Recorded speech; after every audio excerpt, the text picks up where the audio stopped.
명망 높은 판서, 댁에 시집 온 지 8년째 되던 해 저는 해운서 한 장에 맨몸으로 쫓겨났습니다. 우리가 처음 만났던 그뜰 매화나무 아래에 서 있던 이연주 대감은 차가운 목소리로 제게 물었죠. 아이는 어찌할 텐가? 저는 한참 동안 침묵하다가 애써 담담한 목소리로 대답했습니다. 당신이 키우세요. 어차피 지난 세월 동안 우린 가깝지 않았고 1년에 몇 번 보기도 힘들었으니 아이도 그리 슬퍼하진 않을 겁니다. 그런데 뜻밖에도 그가 되물었습니다. 어찌 그리 확신하는가? 내가 그대가 낳은 아이를 기꺼이 키울 거라고. 바람이 불어와 가뜩이나 헝클어진 제 마음을 더 흩뜨려 놓았습니다. 익숙한 비참함과 슬픔이 저도 모르게 밀려왔죠. 얼마나 지났을까요? 그는 차가워진 손으로 해운서를 내밀며 한자 한자 힘주어 말했습니다. 그대가 떠나고 나면 나는 새 부인을 맞을 것이다. 새로운 아이도 생기겠지. 강유월, 나는 그대의 아이에게 잘해주지 않을 것이다. 렌. 저는 그 얇은 종이 한 장을 받아들고는 오히려 웃어버렸습니다. 여전히 고왔지만 싸늘한 그의 눈을 똑바로 마주하며 말했죠. 아니요, 당신은 잘해줄 거예요. 우리 아이 원래 당신 손에서 자랐잖아요. 당신은 선비니까요. 그저 나를 사랑하지 않을 뿐, 나를 업신여길 뿐이죠. 하지만 당신의 아이는 다릅니다. 고귀한 혈통으로 태어나 최고의 교육을 받았고 당신 부모님조차 함부로 할 수 없었죠. 당신의 가장 자랑스러운 아이잖아요. 새 부인을 얻는다 해도 누구도 그 아이를 괴롭히진 못할 겁니다. 한참 동안 말이 없던 그는 결국 고개를 돌렸습니다. 그대 소원대로. 그 한마디를 남기고 그는 서둘러 떠났습니다. 그가 한 번 뱉은 말은 꼭 지키는 사람인 줄은 알았지만 이렇게 빠를 줄은 몰랐습니다. 우리가 헤어진 지 사흘째 되던 날부터 그는 대대적으로 맞선을 보기 시작했습니다. 원래부터 수려한 용모로 이름났던 데다 지금은 형조 판서라는 높은 벼슬까지 올랐으니 비록 혼인한 적이 있다 해도 그를 원하는 여인들은 줄을 이었죠. 문득 몇 년 전 제가 판서댁 아씨라는 이름으로 외출했을 때가 생각났습니다. 많은 사람들이 제 면전에서도 스스럼 없이 혀를 차며 안타까워했죠. 저렇게 귀한 분이 어쩌다 저런 촌뜨기 계집에게 발이 묶였을까. 알고 계셨나요? 이씨 가문은 대대로 후사가 없을 경우에만 첩을 들일 수 있다는 가풍을 지키고 있었습니다. 그러니 그런 고고한 가문에 저 같은 여자가 들어앉았다는 사실이 그들을 더욱 분노하게 만들었죠. 심지어 이연주 대감이 직접 저를 데리러 왔을 때 그들의 분노는 극에 달했습니다. 그 후로 제가 참석하는 연회에서는 아무도 제게 말을 걸지 않았죠. 옛 생각에 저도 모르게 실소가 터져 나왔습니다. 가게 밖을 내다보니 화려한 가마와 말들이 줄지어 성박 남산으로 향하고 있었습니다. 겨울이니 매화를 감상한다는 핑계로 열리는 맞선 자리겠지요. 그들 중 태반은 제 전 남편을 보러 가는 길일 테고요. 저는 서둘러 시선을 거두고 더는 밖을 보지 않았습니다. 이제 막 만두집을 열어 밤낮 없이 바쁜 제게 그런 일에 신경 쓸 여력은 없었습니다. 그저 그가 좋은 사람을 만나 우리 소리에게 잘해주기만 바랄 뿐. 그 외의 것은 이제 제가 신경 쓸 일이 아니었죠. 지금의 삶은 고되고 때로는 곤란한 일도 생기지만 드디어 저만의 공간이 생겼습니다. 더는 누구의 눈치도 보지 않고 올지 안 올지 모르는 사람을 밤낮으로 기다릴 필요도 없었죠. 마른 수건으로 이마에 땀을 닦고 마지막 손님을 배웅한 뒤 막문을 닫으려는데 누군가 녹이 어린 목소리로 제 이름을 불렀습니다. 강분옥, 네가 정말 여기서 이런 나쁘끄러운 짓을 하고 있었구나. 저는 온몸이 굳어버렸습니다. 그 사람이 제 앞에 다가와 피할 수 없게 되었을 때 저는 익숙한 얼굴을 마주해야만 했습니다. 저는 본래 시골 계집이었습니다. 판서댁에 들어가기 전에는 끼니를 걱정하고 멀건 죽으로 배를 채우기 일쑤였죠. 번듯한 이름조차 없었습니다. 돌아가신 선왕께서는 토목공사를 자주 벌이셨고 그 때문에 백성들의 삶은 피폐했습니다. 우리 집의 밭 몇 되기로는 새 아이를 먹여 살릴 수 없었죠. 저와 남동생, 그리고 여동생. 그래서 부모님은 어릴 적부터 일부러 저를 멀리했습니다. 새 아이 중 제대로 먹지도 입지도 못하는 건 저 하나뿐이었죠. 목숨만 붙어 있을 정도 외에 제게 단 한 푼의 돈도 쓰는 것을 아까워하셨습니다. 처음부터 저를 팔아버릴 작정이었기 때문입니다. 제가 유난히 용모가 반반했던 탓도 있지만 무뚝뚝하고 정이 안 가는 성격, 그리고 몇 년만 더 키우면 가축처럼 내다 팔 수 있는 나이라는 점도 한몫했죠. 6년 만에 다시 만난 어머니의 얼굴을 보고도 제 마음은 의외로 잠잠했습니다. 과거 그토록 저를 괴롭혔던 원망과 그리움은 긴 세월 속에 닳고 닳아 희미한 그림자만 남아있었죠. 너 정말 이 시댁에서 쫓겨난 게냐? 온몸을 금은으로 치장한 어머니가 물었습니다. 얼굴의 주름이 6년 전 제가 집을 떠날 때보다 오히려 줄어든 듯 보였습니다. 어머니 뒤에서는 한 소녀가 고개를 내밀었습니다. 머리에는 순금나비가 달린 떨잠이 화려하게 빛나고 있었죠. 소녀는 수줍게 저를 언니라고 불렀습니다. 그러자 어머니는 다짜고짜 그 애를 제 앞으로 밀치며 단호하게 말했습니다. 어서 이 대감한테 가서 잘못했다고 빌어라. 아직 세장가 들기 전이니 너한테 정이 남아있을 게다. 종이 되든 첩이 되든 기회를 잡아서 다시 들어가란 말이다. 어머니는 너무나 당당했습니다. 심지어 이런 말까지 덧붙였죠. 네가 안 되면 내 동생이라도 보내야지. 기가 막혔습니다. 저는 무의식적으로 이제 막 16이 된 동생을 쳐다봤습니다. 아이는 얼굴을 붉히며 부끄러운 듯 고개를 숙였죠. 온몸에 소름이 돋았습니다. 저 하나를 판 것으로도 모자라 딸을 또 팔아넘기려 하다니. 저는 차갑게 어머니를 쏘아보며 말했습니다. 제가 이 대감과 무슨 정이 남았다고요? 제가 순순히 따르지 않자 어머니는 당황하며 더듬거렸습니다. 너는 그댁 아이의 어미이지 않느냐? 저는 피식 웃으며 어머니의 눈을 똑바로 응시했습니다. 잊으셨어요, 어머니? 저는 어머니 손에 이끌려 그 집에 팔려갔습니다. 돈 1000냥의 인연도 끊었지요. 지금은 제가 큰 죄를 지어 이씨 가문 전체에 미움을 사고 쫓겨난 몸입니다. 이미 제 이름으로 호적을 파서 나왔으니 그댁과는 아무런 관련도 없어요. 딸을 또 팔고 싶으시면 다른 좋은 자리를 알아보세요. 괜히 이씨 가문의 노여움을 샀다간 매달 보내주던 돈이 끊기는 건 물론이고 남동생 앞길까지 막힐 테니까요. 아들 이야기가 나오자 어머니의 얼굴이 하얗게 질렸습니다. 정신을 차린 어머니는 금방이라도 욕설을 퍼부을 기세였죠. 저는 손가락으로 문 밖을 가리키며 무심하게 말했습니다. 살림이 어려워지면 그동안 받으신 폐물이라도 내다 파세요. 굶지는 않으시겠지요. 어머니는 자기도 모르게 소리쳤습니다. 계집이 어찌 폐물도 없이 지낸단 말이냐. 강분옥, 너는 어쩜 이렇게 인정머리가 없어. 그 말이 제 가슴에 비수처럼 꽂혔습니다. 제 안에 남아있던 마지막 온기마저 차갑게 식어버렸죠. 두 딸을 팔아넘길 생각을 하면서도 그들 사이에 급을 나누고 있었던 겁니다. 저 또한 어머니의 딸이었지만 제게는 단 한 개의 폐물도 없었습니다. 첫날 밤에도 말이죠. 이씨 댁에 팔려가던 해 저는 16이었습니다. 볏짚으로 머리를 대충 묶고 온통 누더기인 옷을 입은 채 사람들의 경멸 어린 시선을 받으며 그 거대한 저택으로 들어갔습니다. 그때 이씨 가문은 지금처럼 대단하지 않았습니다. 오히려 모두가 손가락질하는 역적 집안이었죠. 저는 불안한 마음으로 수탉과 맞절을 하고 신방으로 들어섰습니다.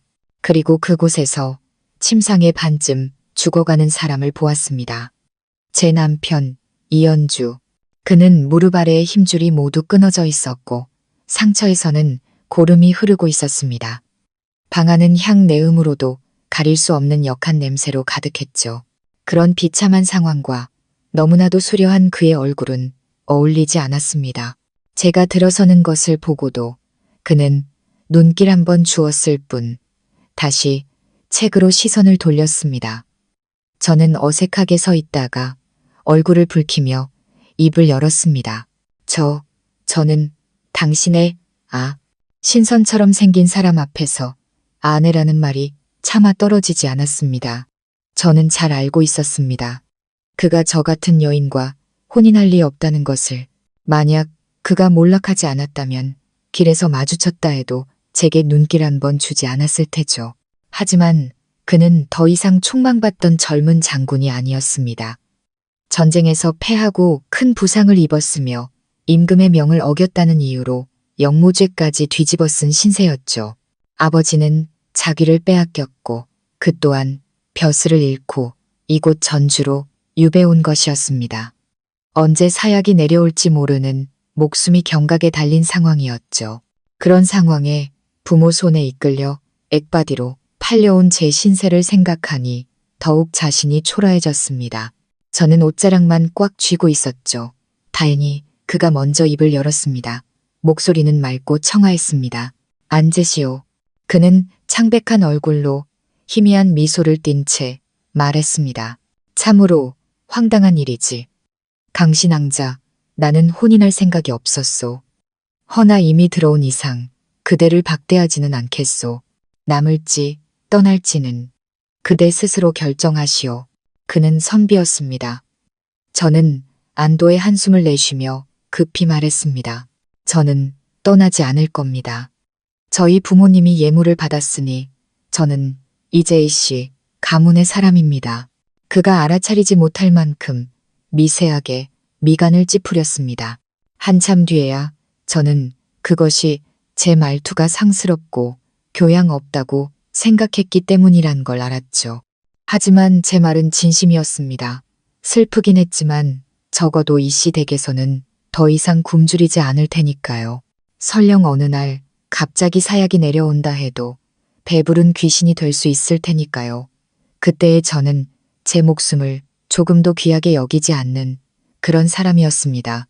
하지만 이상하게도 이연주의 목숨은 소중하게 느껴졌습니다. 그의 상처를 낫게 할 액바디 신부가 필요했기에 제가 늙은 영감의 첩으로 팔려갈 운명을 피할 수 있었다고 생각했기 때문입니다. 혼례복을 벗자마자 저는 그의 상처를 돌보기 위해 침상으로 다가갔습니다. 그러자 그가 들고 있던 책을 놓치며 당황한 기색으로 말했습니다. 나는 그대의 도움이 필요 없소. 저는 고집스럽게 되물었죠. 저는 당신의 아내입니다. 당신을 돌봐드리는 것이 당연하지 않습니까? 그는 이를 악물고 소리쳤습니다. 그대의 동정 따윈 필요 없단 말이다. 저는 그 기세에 놀라 손을 멈췄습니다. 그제야 소문이 사실이라는 것을 알았죠. 이 대감의 다리가 끊어져 다시는 걷지 못할 수도 있다는 소문 말입니다. 어린 나이에 장원 급제하고도 무인의 길을 택했던 그토록 뛰어났던 사람에게 이것이 얼마나 큰 충격이었을까요? 그는 성격이 완전히 변해 예민하고 쉽게 화를 냈으며 아무도 가까이 오지 못하게 했습니다. 그래서 이씨 가문에서 혼사를 구한다는 소식이 퍼졌을 때 이씨 가문의 재산을 노리고 성상의 용서를 도박처럼 기다리던 명문가들조차 딸에 대한 애정이 조금이라도 있다면 선뜻 딸을 시집 보내려 하지 않았던 겁니다. 하지만 평민들은 달랐죠. 저와 함께 이씨 가문 사람들 앞에 줄을 서서 간택을 기다리던 가난한 집안의 딸들 중에서 제 사주가 가장 좋았습니다. 한때 모두의 흠모를 받던 젊은 장군은 이제 사람을 잡아먹는 귀신이 되었고 저는 그 귀신에게 제물로 바쳐진 것이나 다름없었죠. 숨막히는 침묵 속에서 제가 먼저 입을 열었습니다. 나리께서 제 시중을 받지 않으시면 저는 내일부터 이 댁의 밥을 편히 넘기지 못할 것 같습니다. 그는 아무 반응이 없었습니다. 한참 뒤에야 낮은 목소리로 말했죠. 나는 그대의 동정을 받고 싶지 않소. 그때의 강분옥은 훗날의 강유월처럼 잔꾀가 많지 않았습니다. 저는 그를 위로하고 싶은 마음에 제가 겪었던 온갖 고난과 서름을 조급하게 털어놓기 시작했습니다. 마루 밑에서 잠을 자고 맞고도 반항 한 번 못하고 찬물로 허기를 채웠던 일들, 그리고 전란통에 부모님이 저를 버리고 동생들만 챙겨 달아났던 일까지. 저는 눈물 한 방울 흘리지 않고 담담하게 이야기를 마쳤습니다. 그의 놀란 표정을 보며 저는 나지막이 말했습니다. 저는 이 혼인을 기쁘게 받아들였습니다. 이 댁에서 돈을 주셨기 때문만은 아닙니다.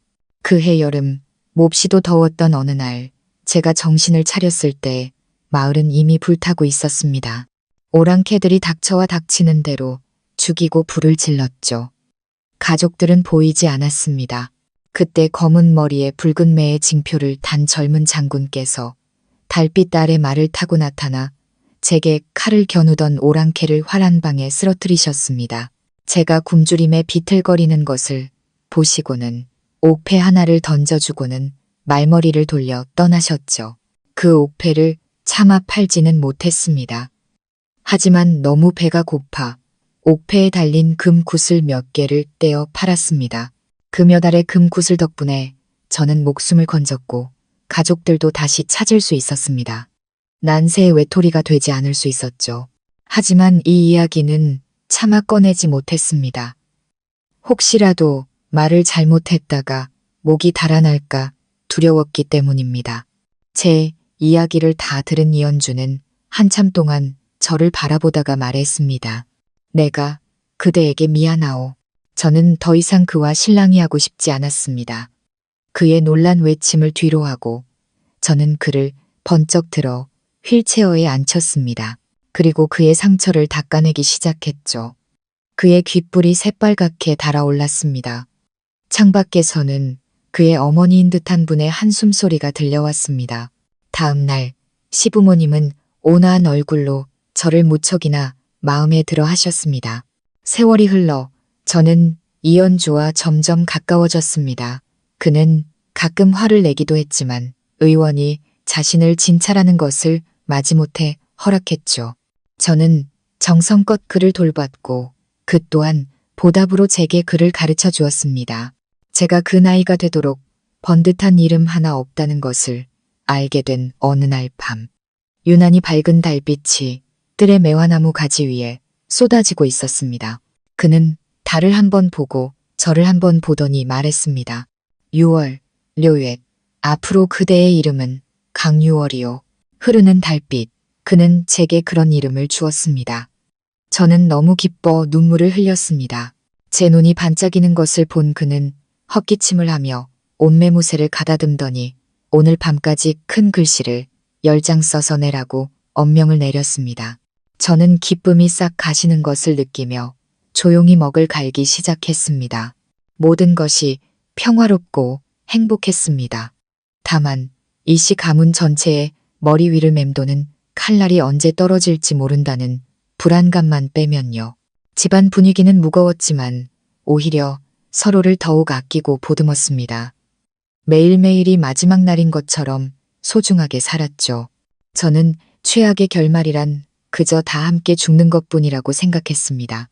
그러던 어느 평범한 여름날이었습니다. 저는 이연주의 휠체어를 밀며 연못 한가운데 있는 정자로 더위를 피하러 가고 있었습니다. 정원으로 들어서는 순간 휠체어가 갑자기 멈춰 섰습니다.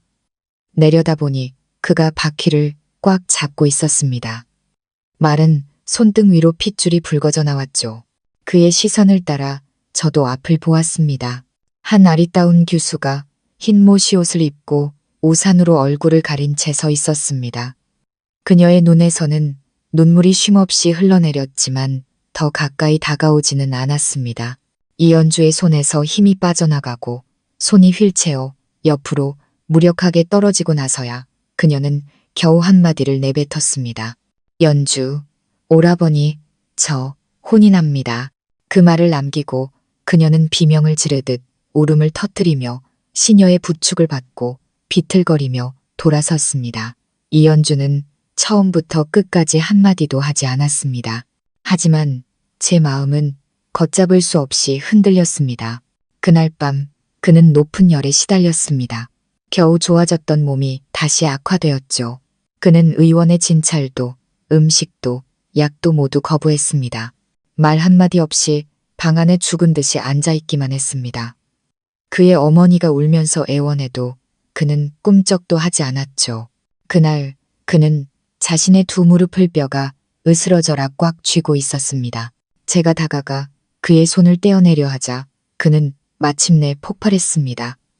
제게 당장 꺼지라고 소리쳤죠. 네가 정말 내 아내라도 된 줄 아느냐. 강유월, 너는 내게 어울리지 않아.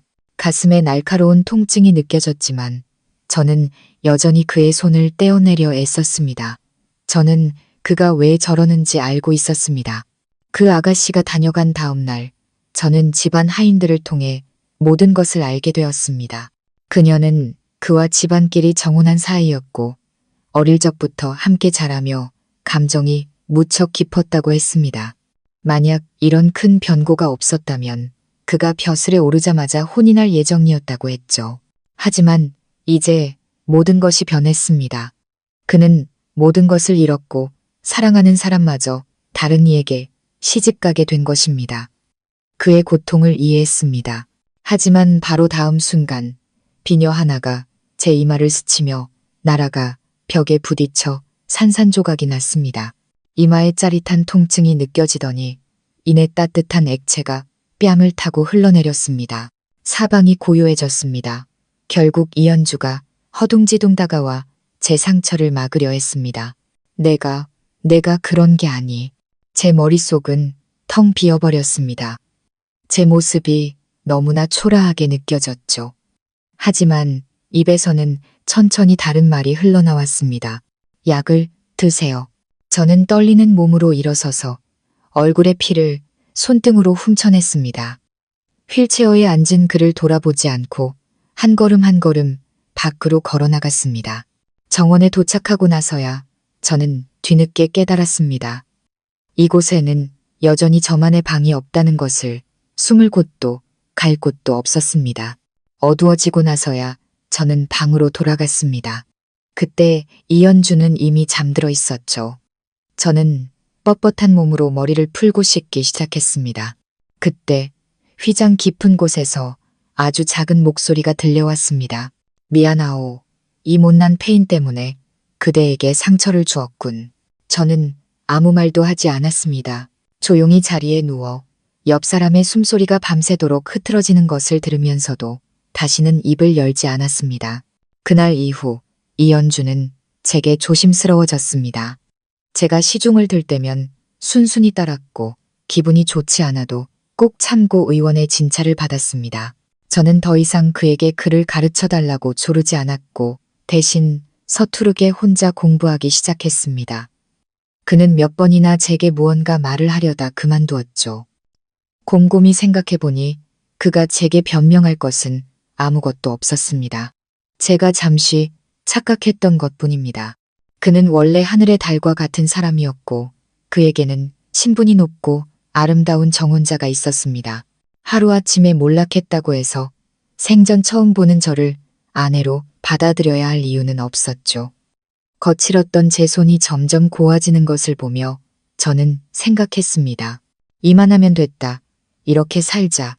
혼인한 지 2년째 되던 해 이연주의 다리는 점차 나아졌습니다. 일어나 걸을 수 있게 되자 그는 다른 일로 바빠졌습니다. 아침 일찍 나가 밤늦게 돌아왔고 저는 집안에만 머물렀죠. 그러던 어느 해질녘 그가 굳은 얼굴로 돌아와 저를 다짜고짜 품에 안았습니다. 저는 반사적으로 그를 밀어냈지만 그는 저를 더욱 꽉 껴안았습니다. 저는 영문을 몰라 물었습니다. 날이 무슨 일이십니까? 그가 낮은 목소리로 대답했습니다. 곧 집안을 수색할 것이다. 두렵소. 제 심장이 철렁 내려앉았습니다. 머리 위를 맴돌던 칼날이 마침내 떨어지고 만 것입니다. 다음 날 우리는 그 넓은 저택에서 쫓겨났습니다. 몸에 지니고 있던 폐물은 모두 빼앗겼죠. 이연주의 몸은 아직 완전히 회복되지 않은 상태라 이번 일은 그에게 엎친 데 덮친 격이었습니다. 다행히 목숨만은 건졌습니다. 온 가족이 폐사찰에 모여 지냈지만 마실 물도 먹을 양식도 잠잘 곳도 마땅치 않았습니다. 그렇게 이틀이 지나자 여기저기서 흐느끼는 소리가 들려왔습니다. 그때 문득 제가 팔려올 때 부모님이 받았던 돈 1000냥이 생각났습니다. 부모님은 저를 키우는데 기껏해야 10냥도 쓰지 않았을 겁니다. 그들은 제가 시집 갔다고 말했죠. 그렇다면 시집간 딸이 친정에 도움을 청하러 가는 것이 뭐가 문제란 말입니까? 저는 잠시 볼 일이 있다고 둘러대고 사찰을 빠져나와 친정으로 달려갔습니다. 마을에 도착하니 예전에 초가집은 온데간데 없고 번듯한 기와집이 서 있었습니다. 하인들이 구름처럼 많은 것은 아니었지만 집안을 쓸고 닦는 계집종이 몇 명 보였습니다. 저는 뻔뻔하게 문을 두드렸습니다. 부모님은 저를 내쫓으려 했지만 저는 과거의 정에 호소하며 버텼습니다. 그들은 제게 미안했던 과거를 들추자 더욱 귀찮아했죠. 결국 저는 이렇게 말했습니다. 100냥을 주지 않으면 관아에 가서 고발할 겁니다. 우리가 역적 집안과 사돈을 맺었으니 연좌되어 마땅하다고 말이죠. 하이, 사실 법적으로는 맞지 않는 말이었지만 제 부모님 같은 무지한 백성들도 관리들이 돈을 싫어하지 않는다는 것쯤은 알고 있었습니다. 그들은 제게 온갖 욕설을 퍼붓고 뺨을 때리며 불효막심한 년이라고 소리쳤습니다. 결국 저는 100냥을 손에 쥐고 폐사찰로 돌아왔습니다. 그리고 기쁘게 외쳤죠. 이제 우리도 방을 얻을 수 있어요. 이연주의 여동생이 가장 먼저 울음을 터뜨렸습니다. 그녀는 고생을 모르고 자라 평소 저를 거들떠보지도 않았습니다. 하지만 어려움 속에서 그녀도 감사할 줄 알게 된 모양이었습니다. 새언니, 고마워요. 우리는 방 2칸짜리 집으로 이사했습니다. 예전 판서댁에 비하면 초라하기 짝이 없었지만 적어도 비바람을 피하고 제대로 먹고 잘 수 있는 공간이 생겼습니다. 이연주도 약을 먹을 수 있게 되었죠. 집안에는 저를 포함해 요리할 줄 아는 사람이 아무도 없었습니다.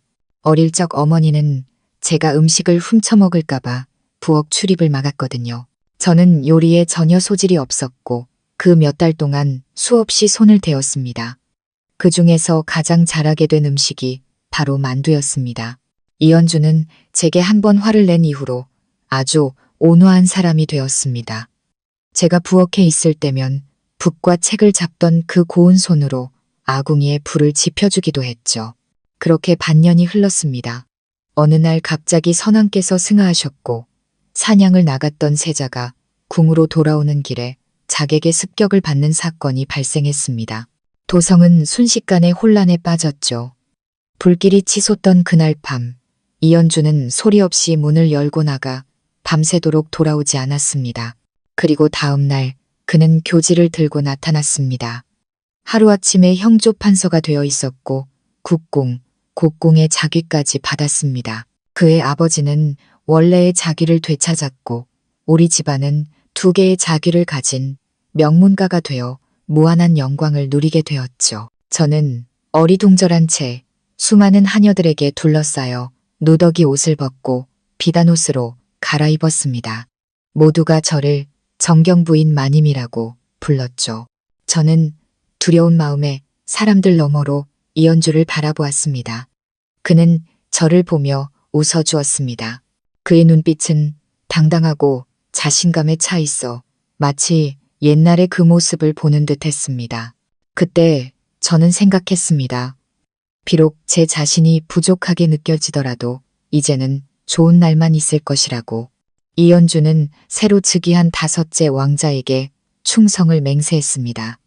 그는 왕자와 손을 잡고 권력을 농단하며 선왕을 기만했던 세자를 제거하는데 공을 세웠습니다.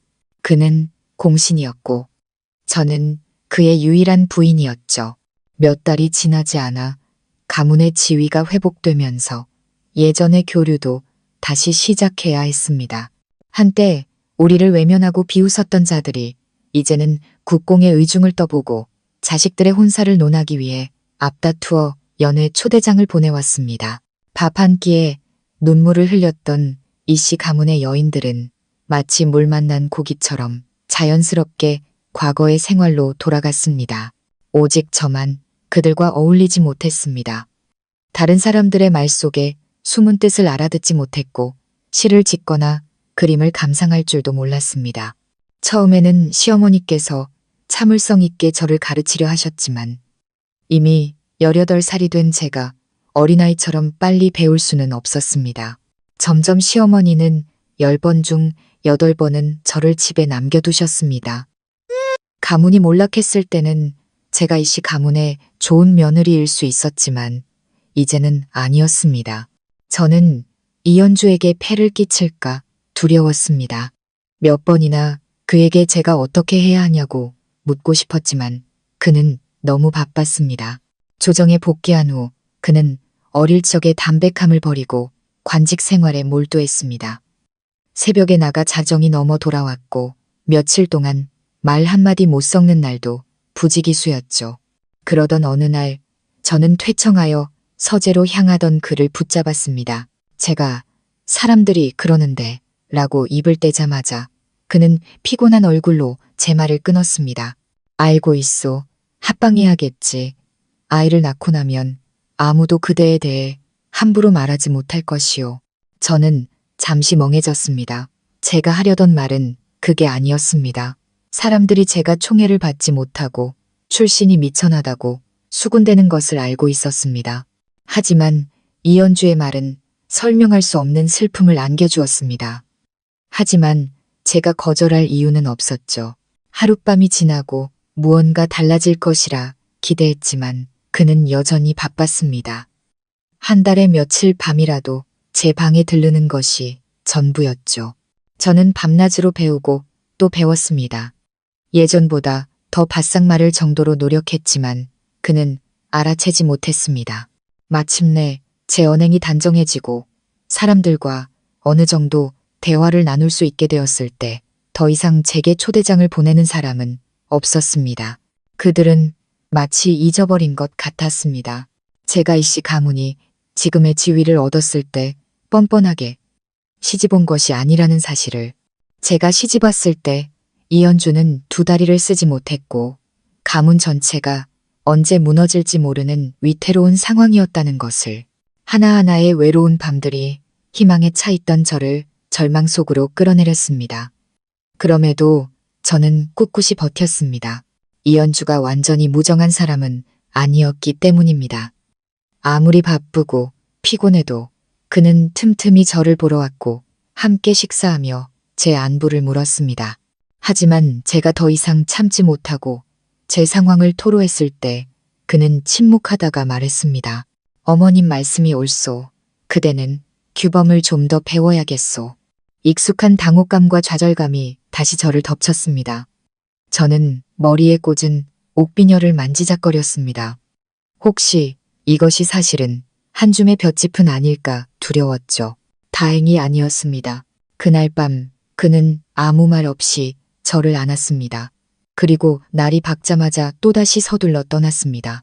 그 후로 저는 다시는 그에게 이런 이야기를 꺼내지 않았습니다. 완전히 두문불출하며 밖에서 들려오는 헛소문에도 귀를 닫아버렸죠.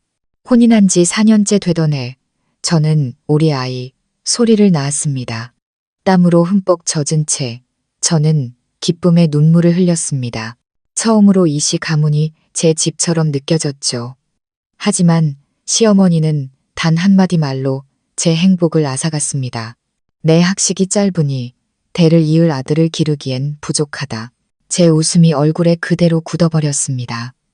저는 무의식적으로 이현주를 찾았지만 그는 제 눈빛을 분명히 보고도 그저 고개를 돌려버렸습니다. 저는 황당한 예감에 휩싸였습니다. 제가 아무리 책을 많이 읽어도 상상조차 할 수 없었던 가능성. 제가 훌륭한 스승님들을 모셔오겠습니다. 절대 아이를 오냐오냐 키우지 않겠다고 약조합니다. 하지만 아무도 제 말을 들어주지 않았습니다. 누군가 허약해진 제 품에서 아이를 빼앗아갔습니다. 시어머니는 평온하지만 연민이 가득한 눈빛으로 저를 바라보았죠. 모두가 지켜보는 가운데 저는 결국 소리내어 울음을 터뜨렸습니다. 피를 토하는 심정으로 아이를 돌려달라고 외쳤습니다. 이현주는 더 이상 보다 못했는지 달려와 저를 끌어안았습니다. 저는 그를 때리고 핥히며 원망을 쏟아냈습니다. 그해 강유월의 나이는 20살이었습니다. 아직 냉정해지는 법도 성숙해지는 법도 몰랐죠. 제가 그렇게 발버둥칠수록 아이를 키우기에 부적합하다는 말에 힘이 실린다는 사실을 깨닫지 못했습니다. 저는 창자가 끊어지는 듯한 고통에 울부짖었습니다. 처음으로 이 시댁에서 그렇게 난동을 부렸지만 결국 제가 얻은 것은 하나의 타협뿐이었습니다. 이현주는 저를 안고 낮은 목소리로 약속했습니다. 그가 직접 소리를 키울 것이며 부모님이 간섭하지 못하게 하겠다고. 저는 기진맥진한 채 겨우 진정했습니다. 멍한 눈으로 침상에 앉아 있었죠. 모두가 떠나고 난 뒤 저는 낮은 목소리로 이현주에게 물었습니다. 제가 무엇을 잘못했나요? 그는 제 말을 듣지 못했습니다. 그저 품에 안은 작고 귀한 아이를 사랑스럽게 바라볼 뿐이었죠. 그 후로 저는 제 아이를 자주 볼 수 없게 되었습니다. 점점 야위어 갔지만 무엇이 불만인지조차 알 수 없었습니다. 저는 처음에 그저 배불리 먹고 싶었고 그 다음에는 은혜를 갚고 싶었습니다. 사람의 욕심은 끝이 없었죠. 저는 어느새 이현주에게 마음을 품게 되었습니다. 이 일이 있고 나서야 저는 비로소 깨달았습니다. 이현주는 단 한 번도 저를 제대로 본 적이 없다는 것을. 마치 닭과 혼례를 올리던 날 그가 얼굴조차 비치지 않았던 것처럼 저는 처음부터 끝까지 이 집안에 어울리지 않는 사람이었습니다. 이현주는 후회했습니다. 제가 아이를 낳은 후 그를 가까이 하지 않자 그는 오히려 매일같이 안채로 돌아왔습니다. 때로는 부모님 몰래 소리를 데려와 우리 모자가 잠시나마 함께할 수 있게 해주었죠. 하지만 저는 기쁘지도 슬프지도 않았습니다. 그는 초조해하며 제게 다시 사교 모임에 나가라고 권했습니다. 저는 단호하게 거절했죠. 제 짧은 식견으로 웃음거리가 될까 두렵습니다. 이현주는 회유와 압박을 번갈아 사용했지만 저를 꺾을 수는 없었습니다. 어느 평범한 밤 그가 뒤에서 저를 안으며 문득 말했습니다. 6월, 우리가 혼인한 지 꽤 오래되었지? 저는 고개를 끄덕였습니다. 네, 꽤 오래되었죠. 그가 낮은 목소리로 말했습니다. 그런데 우리는 제대로 된 혼례식 한번 올리지 못했군. 저는 한참을 생각하다가 닭과 맞절했던 그날을 떠올렸습니다. 그리고 그들의 말투를 흉내내어 가볍게 대답했죠. 뜬구름 같은 것일 뿐입니다. 그는 잠시 굳어버렸습니다. 이내 저를 더욱 꽉 껴안으며 어딘가 불안한 목소리로 말했습니다. 내가 소리를 다시 데려다 줄까? 저는 거절했습니다. 제가 잘 키우지 못할 겁니다. 거짓말이 아니었습니다. 저는 처음 엄마가 되어 보았습니다. 아이와 가장 가까워져야 할 시기에 누구도 저를 아이 곁에 있게 해주지 않았습니다. 이제 와서 친한 척하는 것은 불가능했습니다.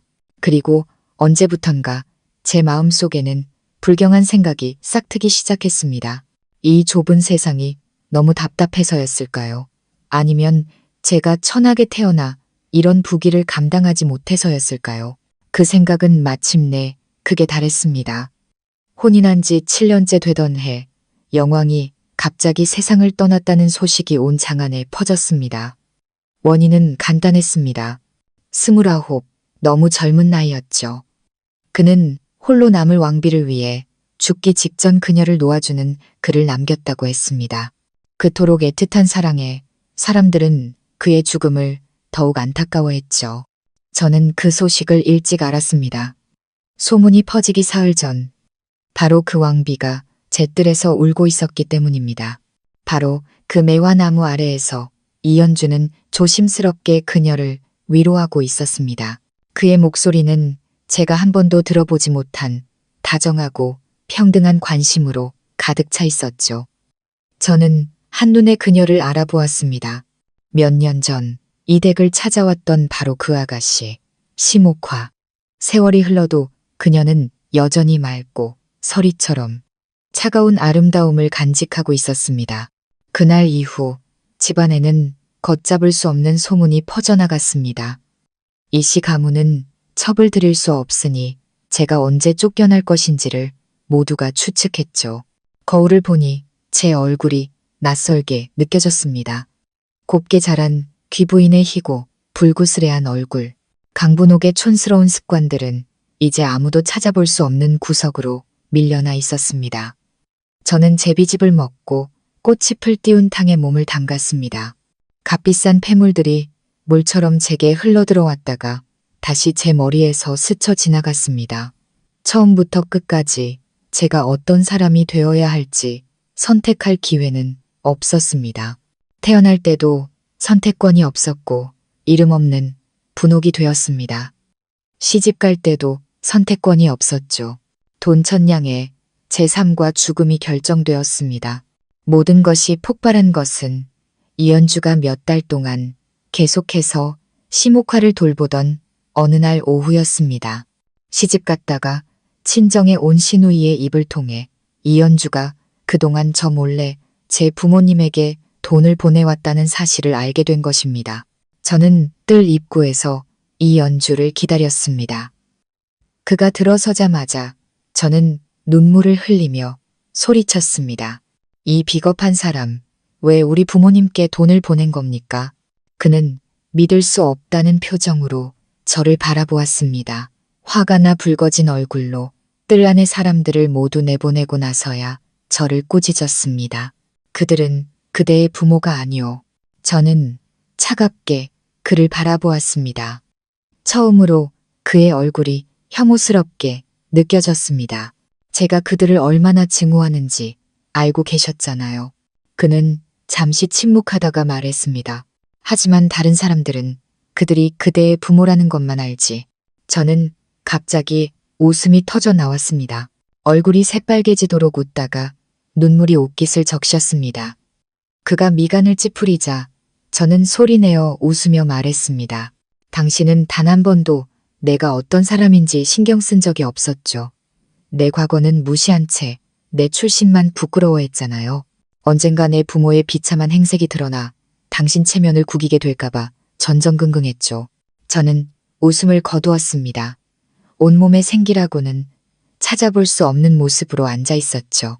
한참 뒤 그가 고개를 숙이며 말했습니다. 뜬 소문은 듣지 마시오. 나는 심씨 부인과 혼인하지 않을 것이오. 그는 제가 질투 때문에 이러는 것이라 생각했던 겁니다. 내일 소리를 오라고 하겠소. 제가 낳은 아이가 이제는 제게 내리는 상이 되어버렸습니다. 하지만 아이가 온다고 뭐가 달라질까요? 아이는 그저 공부할 장소를 옮기는 것뿐 저라는 어미에게 정을 붙이지 않았습니다. 저는 모든 것이 허무하게 느껴졌습니다. 헤어지죠. 제가 말했습니다. 그는 동의하지 않고 소매를 뿌리치며 나가버렸습니다. 그 후로 몇 번이나 실랑이를 벌였지만 그는 여전히 완고했습니다. 때는 마침 3월 삼짓날 많은 귀부인들이 성박봄산으로 가서 마음에 드는 젊은 사내들을 고르곤 했습니다. 하룻밤 인연으로 끝내기도 하고 오래도록 곁에 두기도 했죠. 이전까지 저는 단 한 번도 그런 자리에 가지 않았습니다. 이연주가 답답해할 정도로 저는 조심스럽게 행동했습니다. 하지만 이번에는 달랐습니다. 저는 그곳에 갔고 보란듯이 아름다운 젊은 사내 하나를 데리고 돌아왔습니다. 이연주가 저를 찾아왔을 때 저는 그 사내와 마주 앉아 술잔을 기울이고 있었습니다.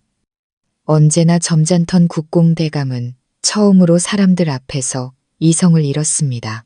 그는 사내를 밖으로 내던지고 술상을 엎어버렸습니다. 그리고 마침내 붉게 충혈된 눈으로 제 목을 움켜쥐었습니다. 강유월, 내가 그대에게 못해준 것이라도 있어. 어찌하여 나를 이리 대하는 것이오. 요하오. 그의 거친 질책 속에는 아주 미세한 연약함이 섞여 있었습니다. 하지만 저는 너무 지쳐 있었습니다. 제발 저를 놓아주세요. 라고 말하고 싶었습니다. 왜인지는 모르겠지만 매일매일이 너무나 힘들었습니다. 겨우 밥을 먹고 지금의 모습이 되었는데 이 댁에서의 매일매일은 제 생명이 조금씩 갉아먹히고 있다는 것을 똑똑히 느낄 수 있었습니다. 당신이 집에 없는 아주 잠시라도 위아래 모든 사람들의 시선이 칼날처럼 저를 찔러왔습니다. 너 같은 촌뜨기만 없었어도 우리 가문에 이런 오점은 없었을 텐데. 저는 더 이상 옳고 그름을 따지고 싶지 않았습니다. 아무도 제 말을 들어주지 않을 테니까요. 저는 제 남편에게 도움을 청한 적이 있었습니다. 분가에서 나가 살자고 말이죠. 하지만 당신은 잠시 망설이다가 부모님이 계셔서 안 된다고 했습니다. 제가 처음부터 끝까지 가장 원했던 것은 권세 있는 남편이 아니었습니다. 저는 그저 살고 싶었습니다. 그래서 떠나야만 했습니다. 이연주의 분노로 일그러진 얼굴을 보며 저는 말했습니다. 당신이 하루라도 저와 헤어지지 않는다면 저는 계속해서 당신 얼굴에 먹칠을 할 겁니다. 그 순간 저는 이연주의 눈에서 선명한 증오를 보았습니다. 잘 됐네요. 그가 저를 증오하게 되다니. 그는 떨리는 손을 거두고 저를 일으켜 세웠습니다. 다시 선비의 모습으로 돌아온 듯 보였죠. 조소, 그가 낮은 목소리로 말했습니다. 그리합시다. 떠나는 날, 그는 해운서를 바로 쓰지 못하고 망설이며 말했습니다. 나와 옥화는 이제 남매와 같은 사이일 뿐이요. 그녀는 내일 다시 시집을 갈 것이요. 저는 그저 고개를 끄덕이고 그가 글을 쓰도록 재촉했습니다. 그는 이를 악물더니 마침내 분풀이라도 하듯 해운서에 자신의 이름을 적어 넣었습니다. 저는 마지막으로 소리가 있는 뜰을 한번 돌아보고 그의 모진 말들을 모두 무시한 채 큰 걸음으로 저택의 문을 나섰습니다. 돈이 끊기자 저와 헤어졌다는 헛소문을 듣고 찾아와 행패를 부리는 어머니를 쫓아냈습니다. 저는 제가 소방 맞았다고 거짓말을 했죠. 그리고 동생에게는 마지막으로 충고 한마디를 남겼습니다. 꿀을 바른 독약도 결국은 독약이다. 내 자신을 위해 생각하렴. 하지만 동생은 어머니와 한패가 되어 저를 원망스럽게 쏘아볼 뿐이었습니다. 이미 여기까지 온 마당에 더 이상 미련은 없었습니다. 문을 닫고 뒷방으로 들어가 쉬었습니다. 이왕 이렇게 된 거 오후 장사는 쉬기로 했죠. 저는 해질녘까지 푹 잤습니다. 깨어보니 온 세상이 붉은 노을빛으로 물들어 있었습니다. 밖에서는 또다시 요란한 수레와 말발굽 소리가 들려왔습니다. 저는 잠시 멍하니 이연주가 만날 여인은 어떤 사람일까 상상해 보았습니다. 분명 명문가의 규수일 테고 행동거지가 바르며 단아하고 아름다운 사람이겠지. 그런 생각을 하고 있는데 누군가 문을 두드리는 소리가 들렸습니다. 한참 뒤에야 알아차렸죠. 그러다 쾅 하는 거대한 소리에 깜짝 놀라 옷을 걸치고 부엌칼을 든 채로 마당으로 뛰쳐나갔습니다. 그리고 그곳에서 화려하게 차려입은 전 남편과 마주섰습니다. 한참의 침묵 끝에 그가 낮은 목소리로 변명했습니다. 문을 반나절이나 두드렸는데 기척이 없어 무슨 일이라도 생긴 줄 알았소. 그가 소개하기도 전에 그의 뒤에 있던 작고 하얀 아이가 제게 달려왔습니다.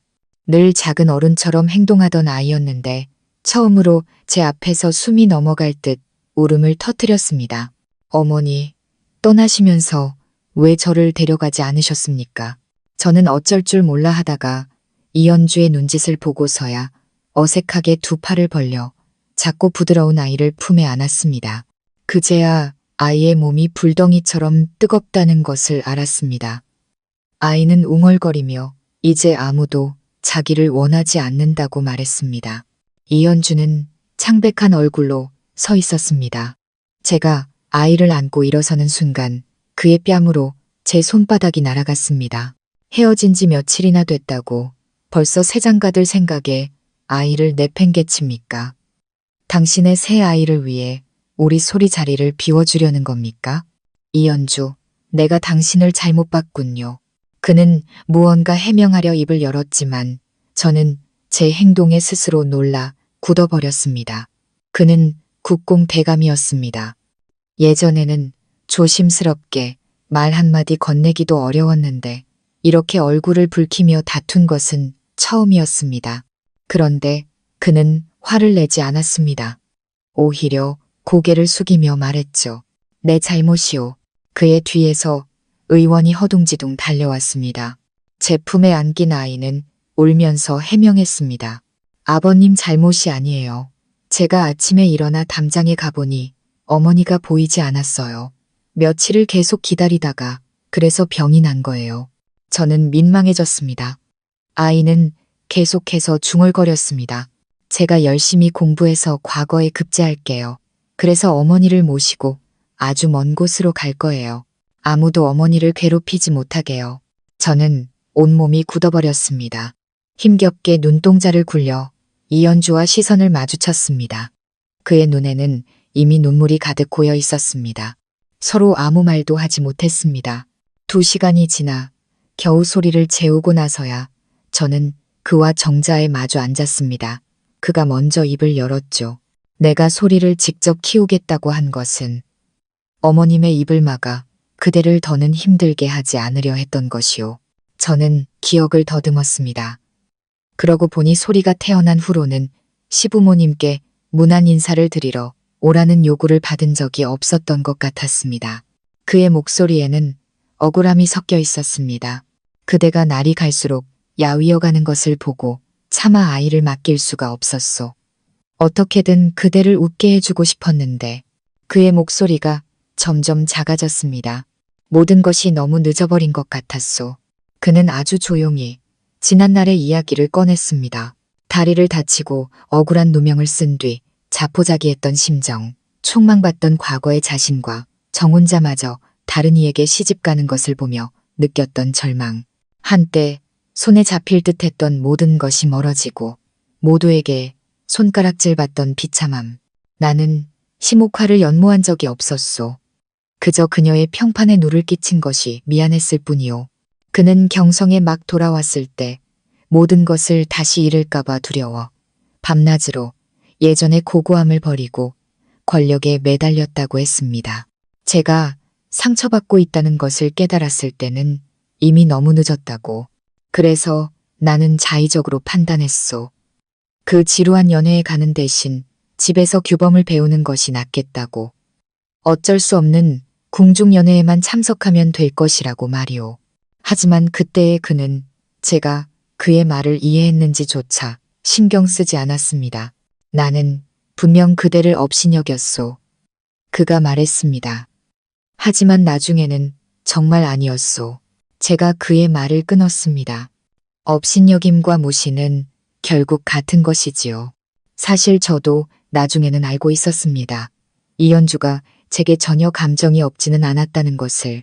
심지어 하루빨리 분가하고 싶어하는 그의 조급함과 저를 바라보는 그의 눈빛에 담긴 안타까움과 다정함을 느낄 수 있었습니다. 하지만 그는 제게 설명하려 하지 않았습니다. 저를 소통할 수 있는 상대로 여기지 않았던 거죠.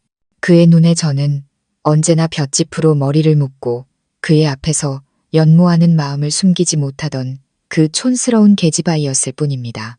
우리의 관계는 너무나 깊이 얽혀 있었습니다. 제 이름조차 그가 지어주었으니까요. 그래서 그는 당황하고 마음 아파하면서도 제가 결코 자신을 떠나지 않을 것이라 확신했던 겁니다. 제가 미친 듯이 발버둥 치는 것을 보고 나서야 그는 제 결심을 깨달았습니다. 더 이상 저를 붙잡고 있다가는 제가 완전히 망가져 버릴 것이라는 사실을 알았던 거죠. 하지만 헤어진 후에도 그는 다른 여인과 맞선을 본다는 소문으로 저를 벌주려 했습니다. 그는 그 사실을 부인했습니다. 그건 내가 한 짓이 아니오. 나는 맞선을 본 적이 없소. 마침 해결해야 할 사건이 있어 성 밖에 나갔을 뿐인데 어찌된 영문인지 사람들이 내가 맞선을 보는 줄 알고 그리 몰려든 것이오. 저는 대답하지 않고 잠시 생각에 잠겼습니다. 6월, 부디 잘 지내시오. 그가 조용히 말했습니다. 내가 그대에게 미안했소. 우리가 만난 이래 그는 제게 이 말을 참 많이도 했던 것 같습니다. 저는 창문 너머로 우리가 함께 낳은 아이를 바라보며 고개를 저었습니다. 당신을 원망하지 않아요. 그는 잠시 멍한 표정을 지었습니다. 저는 주머니에서 옥패 하나를 꺼냈습니다.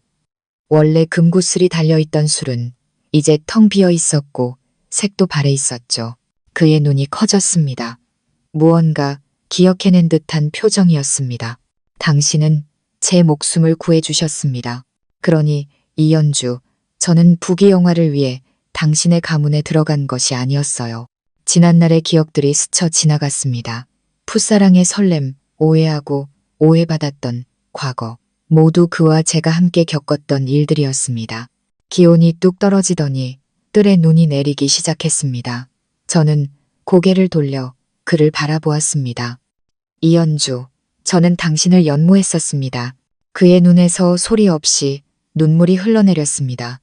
속눈썹에 눈송이가 내려앉았죠. 그의 목소리는 여전히 낮았습니다. 6월. 너무 늦어버린 것이겠지? 저는 내리는 눈을 바라보며 옥패를 그의 손에 쥐어주었습니다. 누가 알겠어요. 강유월이든 강분옥이든 처음부터 끝까지 그저 잘 살고 싶었을 뿐인걸요. 그 외의 모든 것은 그저 덤이었을 뿐이죠. 알겠소. 이연주가 말했습니다. 그 후 3년 동안 그는 부모님의 반대를 무릅쓰고 따로 저택을 마련해 분가했습니다. 벼슬은 더 이상 오르지 않았죠. 온 경성 사람들은 그가 하는 모든 기행이 그가 깊이 사랑했던 전 부인 때문이라고 수군거렸습니다. 새 저택은 제 가게에서 아주 가까웠습니다. 소리가 학당을 마치고 몇 걸음만 달려오면 제가 싼 만두를 먹을 수 있을 정도였죠. 저는 자유롭게 장사를 했습니다. 단골 손님 몇 분만 가게를 찾았죠.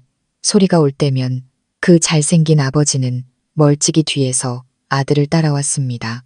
마치 아무 할 일도 없는 사람처럼요. 어머니, 오늘 훈장님께 칭찬받았어요. 소리가 신이 나서 말했습니다. 이제 우리는 제법 가까워졌고 아이는 더 이상 어린 나이에 어울리지 않는 무거운 마음을 품지 않게 되었습니다. 저는 아이를 안고 다정하게 말했습니다. 어떤 상을 받고 싶어? 아이는 조심스럽게 물었습니다. 오늘 밤 어머니 댁에서 자도 돼요? 저는 망설임 없이 웃으며 고개를 끄덕였습니다. 물론이지. 제 마음은 날이 갈수록 자유롭고 가벼워졌습니다. 예전에는 이해할 수 없었던 많은 것들을 이제는 알 것 같았죠. 남동생이 노름에 빠져 가산을 탕진하고 여동생이 남은 돈을 챙겨 도망쳤다는 소식을 들었을 때도 저는 그저 웃어넘길 수 있었습니다. 시어머니가 갑자기 양심의 가책이라도 느꼈는지 몇 번이나 화해의 편지를 보내왔지만 저는 답장하지 않았습니다. 저는 저 멀리 감히 다가오지 못하고 서성이는 그림자를 향해 턱짓을 했습니다. 요즘 너무 자주 오시는군요. 당신 어머님께서 화를 내시겠어요. 그가 다정하게 고개를 저었습니다. 누구와도 상관없는 일이요. 저는 그를 보며 웃었습니다. 그 웃음에는 미움도 사랑도 없었습니다. 미래의 일을 누가 전부 예측할 수 있을까요? 마치 제가 불안한 마음으로 이 시댁에 처음 들어서던 날 꿈에 그리던 그 밝은 달이 제 품에 떨어지게 될 줄은 상상도 못했던 것처럼 말입니다. 이야기. 우리 아버지는 돼지를 잡는 백정이었고 어머니는 돼지 새끼를 받는 산파였습니다. 마을 어귀의 늙은 느티나무에서 마지막 잎사귀가 떨어지던 날 아버지는 돌아가셨고 어머니는 떠났습니다. 저는 겨우 열냥을 손에 쥐고 그래도 괜찮은 설을 보낼 수 있겠다고 생각했죠. 그런데 난데없이 늙은 할멈 하나가 찾아와 제가 정창백 댁의 큰아가씨라고 말하는 게 아니겠어요?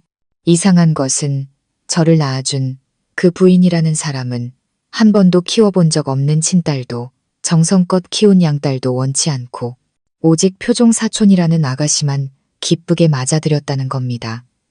결국 진짜와 가짜 아가씨인 우리 둘만 텅 빈 집에 덩그러니 남게 되었죠.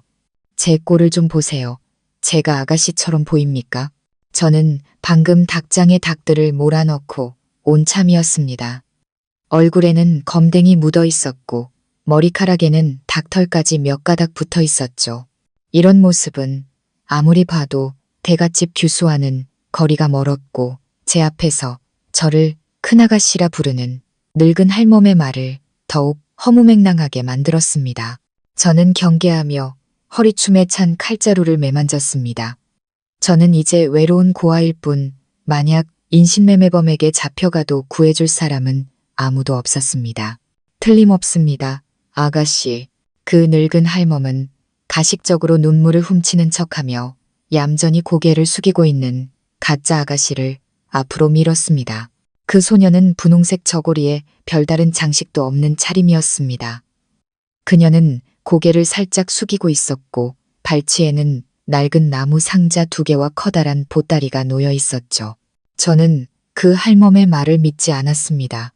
지금은 성군께서 다스리는 태평성대, 삼엄한 경비를 자랑하는 백작댁에서 아이를 바꿔치기 하는 것이 그리 쉬운 일이겠습니까?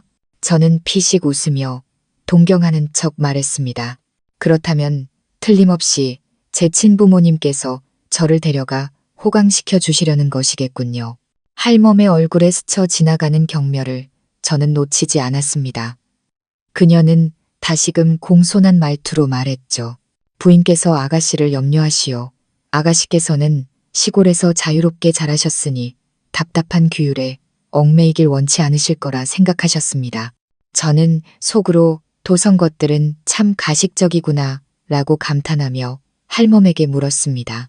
그럼 부모님께서는 저를 데려가기 싫으시다니 돈이라도 남겨주셨습니까? 저도 이 가난한 생활은 이제 지긋지긋합니다. 게다가 이런 군 식구까지 하나 떠맡게 되었지 않습니까? 저는 일부러 불만스러운 듯 가짜 아가씨를 쳐다봤습니다. 할멈은 제 말을 듣고는 이제 경멸을 숨기지도 않았습니다. 부인께서 당연히 그 점도 생각하셨지요. 그녀는 소매에서 두둑한 비단 주머니를 꺼내 제 손에 쥐어주었습니다. 이것은 백냥입니다.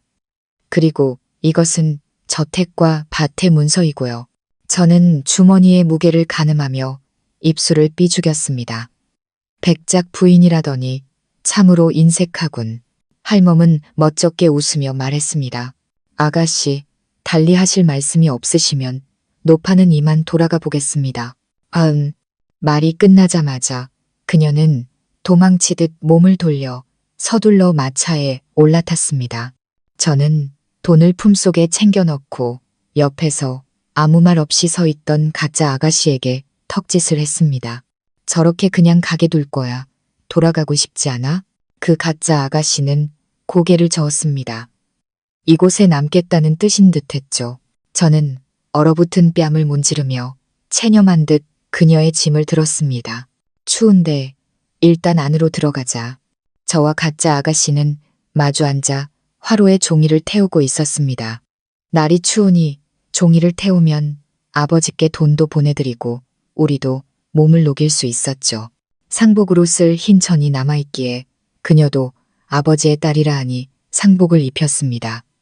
시골에서 자란 진짜 아가씨와 시골로 쫓겨난 가짜 아가씨. 이렇게 마주 앉아 있으니 분위기가 참으로 어색했죠. 저는 잠시 망설이다가 입을 열었습니다. 내 이름은 동벌이야. 내 이름은 뭐니? 너무 무례하게 물었나 싶어 저는 황급히 덧붙였습니다.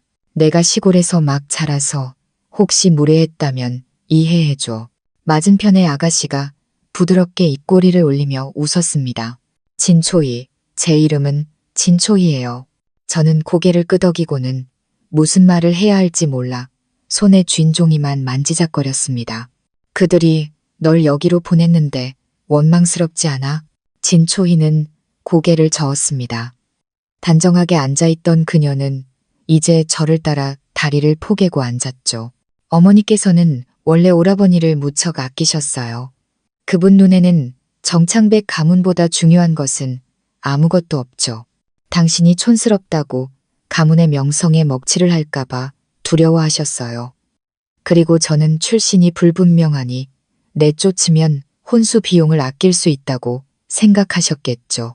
그 아낀 돈으로 표종 사촌 언니의 혼수를 더해주시려는 거고요. 차라리 잘 됐어요. 언제 어느 대감 댁에 첩으로 보내질까 늘 불안했거든요. 말을 마치며 진초이는 눈을 비볐습니다. 코끝이 빨개져 있었죠.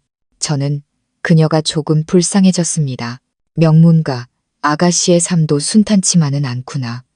나 같은 시골뜨기보다 못할 때도 있구나. 하지만 한편으로는 의심이 들었습니다. 드라마에 나오는 부인이나 아가씨들은 대부분 단아하고 온화하던데 이 백작 부인이라는 작자는 시골 농부보다도 못하지 않은가. 세상에 정말 저런 사람이 있을까. 의심은 의심이고 삶은 계속되어야 했습니다. 저는 진초이가 가져온 2개의 상자와 커다란 보따리를 생각하며 손을 옷에 쓱쓱 문지르고는 몸을 기울여 그녀의 차가운 손을 잡았습니다. 그 고약한 백작 부인이 싫으면 그냥 나랑 같이 살자. 내가 촌뜨기처럼 보여도 돼지 잡는 기술은 끝내주거든. 백정의 딸이 굶어 죽지는 않아. 걱정 마. 내가 너 먹여 살릴 수 있어. 제 말이 너무 직설적이었는지 진초이는 눈물을 그치고 웃음을 터뜨렸습니다.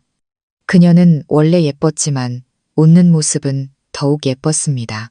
제가 무언가 더 말하려는데 밖에서 쿵쿵 문 두드리는 소리가 들렸습니다. 우리 아버지는 외지 사람이라 조문객도 없는데 이 시간에 누구일까요? 저는 일어나 허리춤에 칼을 고쳐 쥐고 진초이에게는 아버지의 관 뒤에 숨으라고 조용히 말했습니다. 그리고 나서야 용기를 내어 문을 열었죠. 우리 집 문 앞에 이렇게 많은 사람이 모여 있을 줄은 몰랐습니다. 하지만 모두 남자들이라 오히려 마음이 놓였습니다. 여러 숙부님들, 오늘 무슨 일로 오셨습니까? 선두에 섰던 중년 사내가 앞으로 나서며 가볍게 목례를 했습니다. 조카딸, 우리는 모두 이 마을의 동씨 일가라네. 동서방이 갔다는 소식을 듣고 조문을 왔네. 저는 속으로 평소에 아버지는 친구도 없었는데라고 생각했지만 손님을 막을 수는 없었습니다. 그렇다면 안으로 드시지요. 저는 조용히 사람 수를 셌습니다. 중년 사내를 포함해 10댓 명이나 되었죠. 그들은 예를 갖춰 조문을 했고 저도 일일이 답례를 했습니다. 이제 손님을 배웅하려는데 그 중년 사내가 젊은 남자 둘을 데리고 방 안의 상옆에 떡한 이 자리를 잡는 게 아니겠어요? 나머지 사람들도 문밖 처마 밑에 쭈그려 앉거나 서서 갈 생각을 하지 않았습니다. 저는 이들이 무슨 생각인지 알 수 없어 진초희에게 부엌에 숨어 있으라고 눈짓을 했습니다. 그리고 뜨거운 차를 따라 한 사람 한 사람에게 돌렸죠. 그 중년 사내가 차를 한 모금 마시고는 느긋하게 입을 열었습니다. 조카딸, 내 어머니는 어디 계시냐? 저는 표정 변화 없이 어머니는 외가의 부고를 알리러 가셨다고 말했습니다. 그 사내의 얼굴에 알만하다는 미소가 떠올랐습니다. 애둘러 말하지 않으마. 너희 가족이 비록 외지에서 왔지만 돈을 내고 우리 동씨 족보에 이름을 올렸지. 내가 높여 부를 것 없이 족보상으로 따지면 너는 나를 삼촌이라 불러야 한단다. 저는 속으로 낯짝 두꺼운 늙은이라고 욕했지만 상대는 수가 많으니 일단 비위를 맞춰주기로 했습니다. 삼촌, 이번에 오신 것은 저희 고아와 과부를 도우러 오신 것입니까? 사내의 얼굴이 잠시 굳었다가 다시 말을 이었습니다. 돕기는 당연히 도와야지. 너희 모녀가 가장 없이 지내려면 힘든 일이 많을 게다. 저는 아예 그 사람 맞은편에 앉았습니다. 삼촌, 하실 말씀이 있으면 터놓고 하시지요. 사내의 얼굴에 당연하다는 듯한 표정이 떠올랐습니다. 삼촌이 조카딸과 상의할 일이 있어서 왔다. 내 아버지는 갔지만 너희 집에는 아직 좋은 밭 2떼기, 보통 밭 3떼기, 산비탈밭 1떼기, 총 6떼기의 밭이 있지. 내 말이 맞느냐? 저는 이 늙은이가 무슨 짓을 하려는지 대충 짐작이 갔습니다. 속으로 한숨을 쉬며 이 뻔뻔한 자가 무슨 망발을 하는지 들어보기로 했죠. 삼촌 생각에는 너희 집에 이제 여자 둘뿐이니 6떼기 밭을 돌보기가 힘들 게다. 그러니 이렇게 하자. 그 6떼기 밭을 우리 동씨 가문의 공동 경작지로 넣고 문중 어른들이 너희를 대신해 농사를 지어주마. 저는 차갑게 비웃었습니다. 그럼 거기서 나는 곡식과 채소는 전부 저희 모녀에게 주시는 겁니까? 그 사내와 뒤에 있던 2 젊은이의 얼굴에 불만이 가득했습니다. 조카딸, 그렇게 말하면 안 되지. 우리 문중 사람들이 밭을 갈아주는데 수고비는 받아야 하지 않겠느냐. 중년 사내는 속으로 비웃었습니다. 어린 계집애가 기껏해야 푼돈이나 되는 혼수 자금에나 논이 멀었겠지. 하지만 조카 딸 걱정 마라. 네가 내년에 시집갈 나이가 되면 우리가 심리 안팎에서 가장 좋은 신랑감을 찾아주마. 두둑한 혼수도 챙겨주고. 저는 중년 사내의 더이한 얼굴을 쳐다보며 한자 한자 힘주어 말했습니다. 싫습니다. 그 사내의 얼굴에서 미소가 순식간에 사라졌습니다.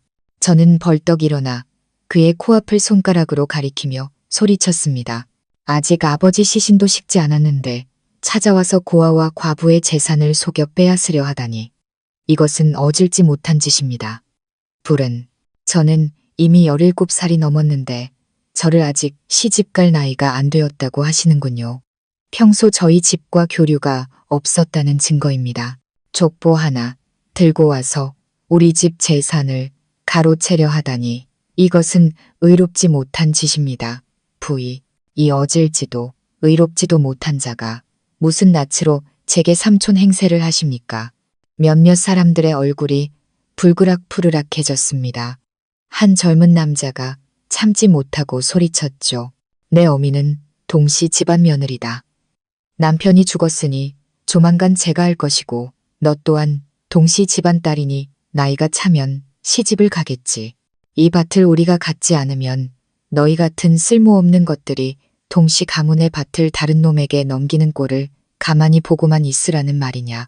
저는 더 말하지 않고 허리춤에 칼을 뽑아 눈앞의 상에 3개 내리 꽂았습니다. 우리 집안이 무슨 일로 먹고 사는지 잊었느냐. 말이 끝나자마자 영안실 안으로 바람이 불어와 아버지의 관 앞에 있던 지폐를 휘감아 돌았습니다. 세 사람은 그 광경을 보고 얼굴이 하얗게 질렸습니다. 저는 곧장 아버지의 위패를 집어들었습니다. 오늘 우리 집 밭을 강탈하려 한다면 내일은 내가 너를 우리 아버지 저승길 길동무로 만들어주마. 내일 우리 집에 해코지를 하려 한다면 모레는 내가 너희 집안의 대를 끊어놓겠다. 나는 고아의 과부의 딸, 잃을 것이 없어 너희와 끝까지 싸울 배짱이 있다.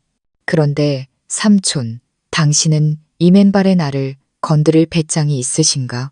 그 사내도 일어나 희죽거리며 웃었습니다. 조카 딸, 큰 소리 치지 마라. 너 같은 어린 계집애가 무슨 수로 큰일을 벌이겠느냐. 삼촌이 충고하는데 좋게 말할 때 들어라. 그가 말하는 동안 두 젊은 남자는 어느새 문가로 가서 문을 닫아버렸습니다. 밖에 있던 사람들도 안의 소란을 들었는지 憤憤히 일어나 문을 더욱 단단히 막아섰습니다. 저는 긴장하며 칼을 집어들고 이 위기를 벗어날 방법을 빠르게 생각했습니다.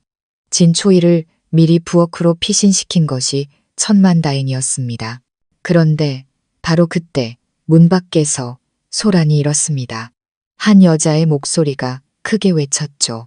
이장님이 오셨다. 이장님이 오셨어. 목소리가 귀에 익었습니다. 설마 진초이가 밖으로 나간 걸까요? 그 가녀린 아이가 어떻게 빠져나갔을까요? 저는 더 생각할 겨를도 없이 아버지의 관 위로 올라갔습니다. 아버지, 불효녀를 용서하세요. 잠시 밟고 올라서겠습니다. 사람들 사이의 틈으로 과연 분홍색 옷을 입은 모습이 보였습니다. 울면서 뛰어들어오는 진초희. 그녀의 코와 눈가는 더욱 빨개져 있었고 옷도 엉망이었습니다. 어디서 그런 힘이 났는지 숨을 헐떡이며 문 앞을 막아선 사람들을 해치고 들어와 선두에 섰던 중년 사내에게 몸을 던졌습니다. 우리 언니 괴롭히지 마. 사내가 미처 대비하지 못했는지 진초이의 돌진에 뒤로 낮아빠졌습니다. 저는 머리와 옷을 헝클어뜨리고 아버지의 위패를 든 채 관에서 뛰어내렸습니다. 중년 사내가 막 일어나려는데 제가 다시 그 위로 덮쳤습니다. 저는 목청껏 소리치며 울기 시작했습니다. 아버지, 이 불효녀를 용서하세요. 아버지가 돌아가신 지 얼마 되지도 않았는데 이런 억울한 일을 당합니다. 아버지, 눈을 뜨고 보세요. 이 방 안에 얼마나 많은 늑대 같은 놈들이 있는지.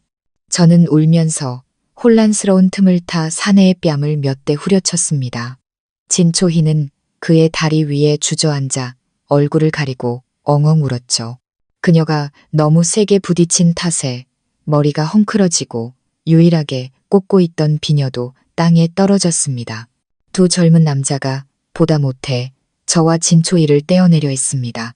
저는 다가오는 사람을 닥치는 대로 물고 핥히었습니다. 진초이는 울면서 소리쳤죠. 뭐 하는 거예요? 뭐 하는 거냐고요? 그때 마침내 문 밖에서 여러 사람의 급한 발걸음 소리가 들렸습니다.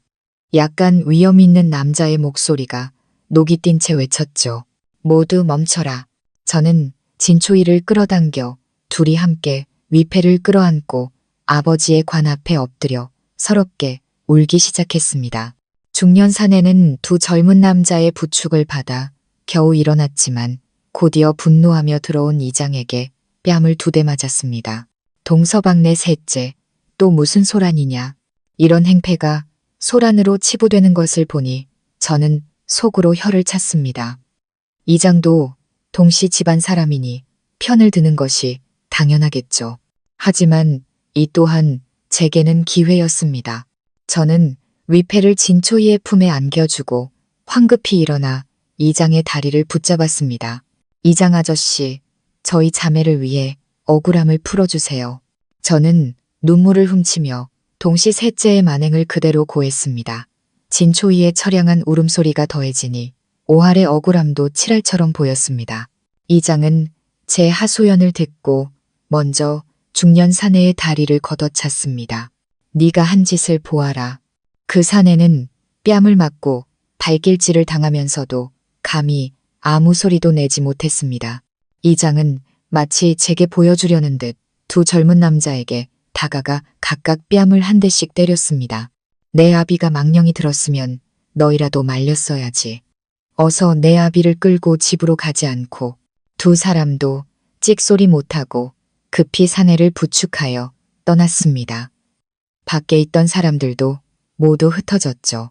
이장이 제게 예를 갖추며 말했습니다. 조카딸, 내가 대신 사과하마. 저는 막당해서 일어난 진초이를 부축하고는 이장을 막아섰습니다. 이장 아저씨, 이게 무슨 말씀이세요? 저를 부끄럽게 하시는 겁니다. 이장은 그제야 일어나 잊지도 않은 이마의 땀을 훔쳤습니다. 네, 삼촌이라는 사람이 평생을 저렇게 얼빠져 살았다. 너그러이 이해하거라. 저는 진초이에게 차를 한 잔 내오라고 하고 이장 아저씨를 앉혔습니다. 그리고 말했죠. 사실 삼촌 말씀도 맞습니다. 저희 같은 약한 여자들끼리는 가산을 지키기 어렵지요. 차를 마시던 이장의 손이 멈칫했습니다. 조카딸, 그게 무슨 말이냐? 저는 진초이를 데리고 이장 맞은편에 앉아 입을 열었습니다. 이장 아저씨도 보셨다시피 저희 어머니는 외가에 가신 뒤 아직 돌아오지 않으셨습니다. 오늘 아침에는 먼 친척 동생까지 저를 찾아왔고요. 저는 진초이의 헝클어진 머리카락을 정리해 주었습니다. 아저씨, 제 동생 꼴을 보세요. 이렇게 연약하답니다. 저희 자매는 아버지 장례를 치르고 나면 외가로 들어갈 생각입니다. 마침 저희 집 밭을 맡길 사람이 없어 걱정이었는데 삼촌이 이런 소동을 피우셨네요. 진초이는 타이밍 좋게 제 어깨에 기댔습니다. 빨갛게 부은 눈가에 눈물 한 방울이 금방이라도 떨어질 듯 매달려 있었죠. 이장이 찻잔을 내려놓았습니다. 그의 얼굴에 간절함이 비쳤죠. 조카딸, 그래서 이 일을 어찌하고 싶으냐? 저는 진초이의 눈물을 닦아주는 척하며 처량하게 말했습니다. 당연히 우리 동씨 집안 사람에게 맡기는 것이 가장 좋겠지요. 그런데 하필 삼촌이 이런 소란을 피우셔서 이장이 손을 내저었습니다. 조카딸, 걱정 마라. 내 삼촌은 얼간이다. 술만 들어가면 앞뒤 분간을 못하지. 이렇게 하자. 내가 주선해서 나와 문중에서 반반씩 돈을 내어 시세대로 너희 집 밭 6되기를 사주마. 진초이가 놀라 고개를 들었습니다. 저는 그녀의 어깨를 토닥이며 달랬죠. 시세대로 받으면 너무 섭섭하죠. 이장 아저씨, 솔직하게 말씀드릴게요. 저는 시세에 8알만 받고 밭을 팔겠습니다. 대신 아저씨께서 도와주실 일이 하나 있습니다. 이장은 똑똑한 사람이었습니다. 밭을 싸게 사서 남는 돈이 그 얼간이 동시 셋째의 체면보다 훨씬 가치 있다는 것을 알았죠. 조카딸, 말만 하거라. 내가 우리를 이렇게 믿어주는데 내가 이 체면을 다 버려서라도 그 멍청이를 내 앞에 무릎 꿇리고 사죄하게 하마. 저는 황급히 손을 저었습니다. 그럴 필요는 없습니다. 저는 일찍 아버지를 여인 박복한 신세입니다. 어른을 무릎 꿇렸다가는 제 명을 재촉할까 두렵습니다. 제 부탁은 단 하나입니다. 저희 자매가 떠날 수 있도록 길을 열어주시고 저희 집에는 장정이 없으니 문중의 젊은이 몇몇을 보내 저희 아버지의 상여를 메고 묘지까지 온구해 주십시오. 이장이 손뼉을 쳤습니다. 그거야 간단하지. 조카딸이 말하지 않았어도 내가 동서방을 성대하게 장사 지내주려 했다. 이장은 서둘러 일어나려 했습니다. 조카딸, 걱정 마라. 내일 내가 이 일을 확실하게 처리해주마. 내 아버지가 편히 잠드시면 우리 사이의 일도 깔끔하게 끝나는 것이다. 저는 바구니에 말린 고기 2점과 계란 10개를 담아 서둘러 이장을 문 밖까지 배웅했습니다. 조카딸의 작은 성의입니다. 받으세요. 허이. 이장이 멀어지는 것을 보고 나서야 저는 안도의 한숨을 쉬었습니다. 집안의 진초이는 잿빛이 된 얼굴로 제가 마당에 들어서자 부은 눈으로 다가왔습니다. 보리 언니, 정말 그렇게 손해를 볼 거야? 이게 왜 손해보는 거야? 저는 진초이의 작은 얼굴을 쓰다듬었습니다. 너는 먼저 아버지께 종이돈이나 더 태워드려. 나는 부엌에 가서 계란 삶아줄게. 눈 부은 것 좀 봐. 날이 어두워지고 밖에는 찬바람이 불었습니다. 진초이가 혼자 무서워할까봐 저는 서둘러 저녁을 차려들고 갔습니다. 떠날 마음을 먹으니 집에 있는 식량을 최대한 소진해야 했습니다. 늙은 호박으로 끓인 수제비. 푹 익은 늙은 호박은 금세 노란 죽처럼 변했고 그 위에 수제비를 떼어놓고 소금과 참기름만 살짝 더하면 충분히 달고 맛있었습니다. 짭짤한 죽순볶음과 된장에 박은 가지를 곁들였죠. 하루 종일 굶어서인지 이런 시골 밥상도 진초이는 맛있게 먹었습니다. 저는 삶은 계란으로 그녀의 부은 눈을 문질러 주었습니다. 그녀는 여전히 끈질기게 물었죠. 보리 언니, 정말 그렇게 손해를 볼 거야? 저는 밥그릇을 내려놓고 그녀에게 계란을 까주었습니다. 손해보면 어떻고 안 보면 어떻겠어. 우리 둘 다 여자인데 가장 안전한 방법을 찾아야지. 연말이 가까워지면 이장도 평가를 받아. 이 마을은 동씨만 사는 게 아니야. 이 일을 잘못 처리했다가 다른 집안의 약점이라도 잡히면 이장 자리가 위태로워져. 나는 원래 그 늙은이를 쫓아내고 이장을 찾아가려 했어. 저는 깐 계란을 진초이의 얼굴에 대려 했습니다. 그녀가 황급히 눈을 감았죠. 그런데 초이야, 너는 여기 온 지 얼마 안 됐는데 어떻게 이장님 댁을 알았어? 진초이의 목소리가 떨렸습니다. 어두운 촛불 아래 그녀의 표정을 분간하기 어려웠습니다.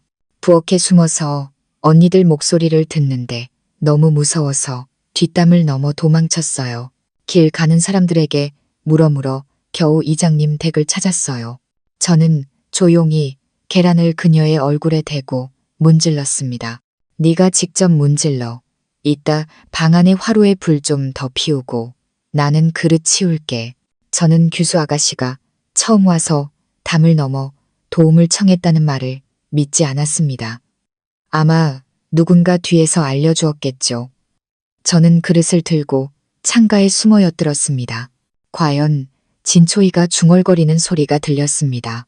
방 안에는 그녀 혼자인데 누구와 이야기하는 걸까요? 제가 다시 방으로 돌아왔을 때 과연 진초이는 혼자 화롯불을 쬐고 있었습니다. 부지런하게도 이부자리까지 펴놓았더군요. 화롯불이 따뜻해서 둘이 한 이불을 덮으니 그럭저럭 견딜만 했습니다. 진초이의 향긋하고 부드러운 머리카락이 이불 위에 흩어져 있었습니다. 그녀가 고개를 살짝 기울이며 물었죠. 보리 언니, 우리 밥 팔면 얼마나 받을 수 있어? 좋은 밭은 한 떼기에 2냥, 보통 밭과 산비탈 밭은 1냥씩이야. 우리 밭 6떼기를 원래 가격대로 팔면 8냥인데 8알로 팔면 6냥 반이지. 내 돈 10냥이랑 그 할멈이 준 100냥까지 합하면 총 116냥 반이야. 진초이가 중얼거렸습니다. 왜 이렇게 적어? 이게 왜 적어? 20냥이면 농가 한 가구가 1년 내내 편안하게 살 수 있는 돈이야. 어차피 우리는 떠날 거잖아. 이 돈이면 성 안에 집을 사고도 남아. 진초이가 갑자기 몸을 돌렸습니다. 어둠 속에서 그녀의 큰 눈이 반짝였습니다. 보리 언니, 경성에 가볼 생각 없어? 그녀의 말이 채 끝나기도 전에 창밖에서 무언가 부딪히는 소리가 들렸습니다. 저는 진초이에게 조용히 하라고 눈짓하고 옷을 걸치고 조용히 문 밖으로 나갔습니다. 거기 누구냐? 제가 문을 확 열었지만 저를 반긴 것은 담벼락에서 떨어져 나온 헐거운 벽돌뿐이었습니다. 보리 언니, 누구야? 저는 이불 속으로 파고들며 진초이에게 고개를 저었습니다. 모르겠어.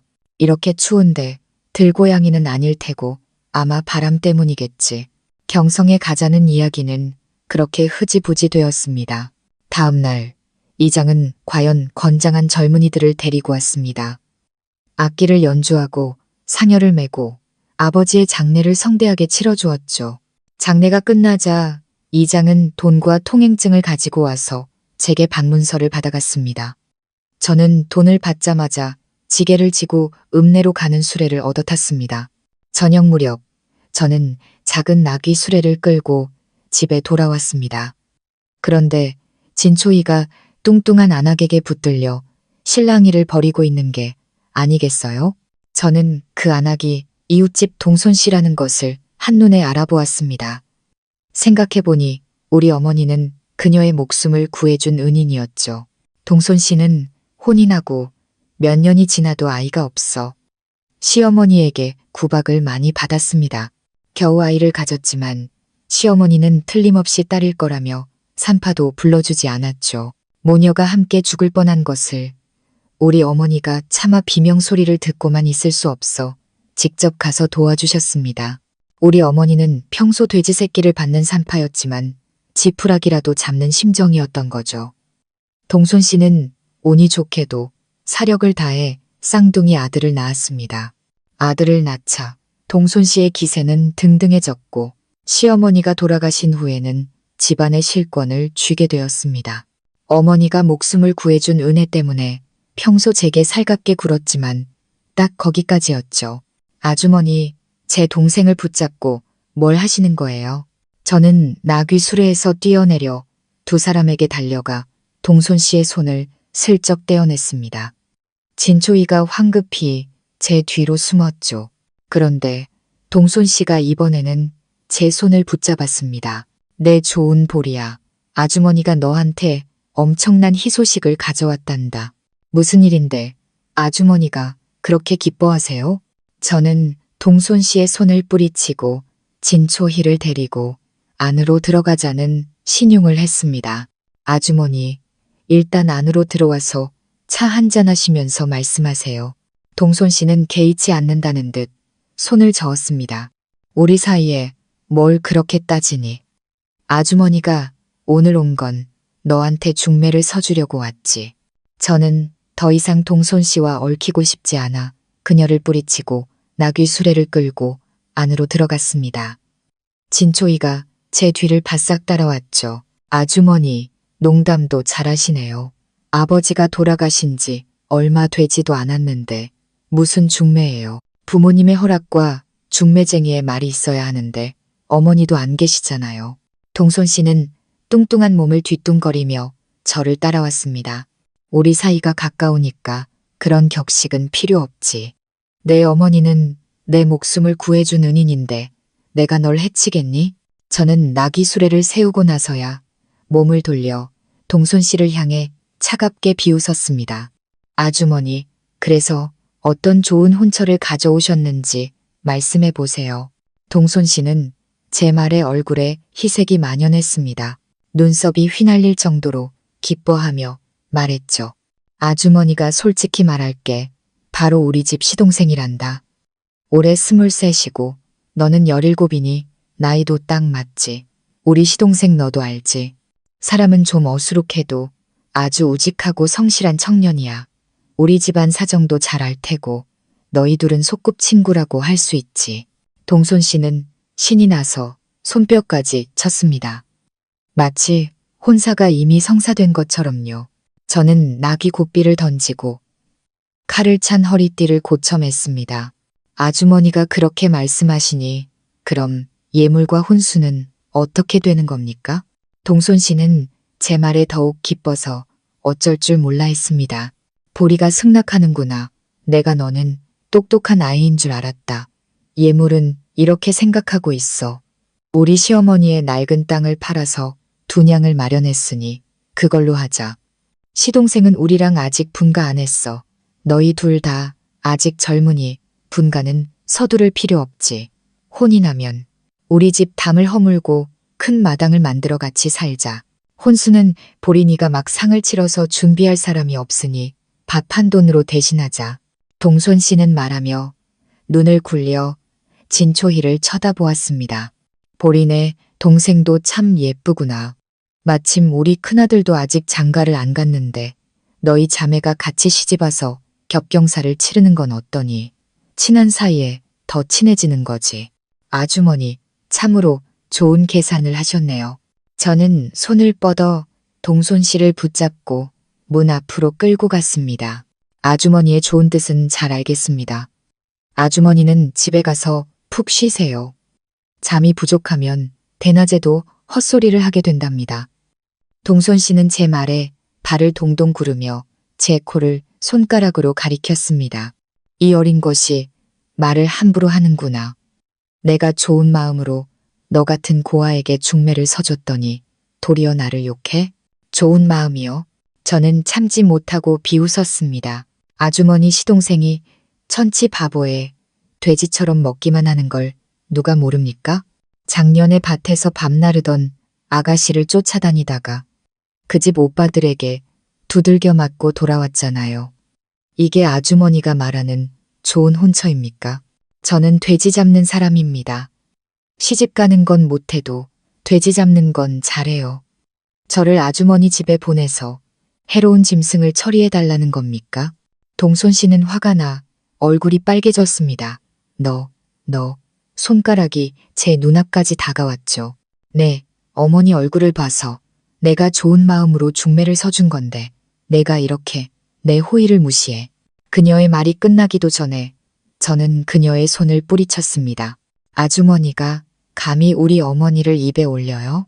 우리 어머니가 자기가 구해준 사람이 지금 자기 딸의 재산을 빼앗으려 한다는 걸 아셨다면 차라리 그 못된 시어머니에게 구박받다 죽게 내버려 두셨을 겁니다. 말이 끝나자마자 언니, 비켜 라는 목소리가 들렸습니다. 저는 황급히 옆으로 피했고 진초이가 다시 한번 머리를 숙이고 달려나와 동손 씨에게 부딪히는 것을 보았습니다. 동손 씨는 나가떨어져 한참을 끙끙 앓다가 아무도 부축해주지 않자 스스로 흙을 털고 일어났습니다. 저와 진초이는 이미 마당으로 들어가 문을 굳게 닫아버렸죠.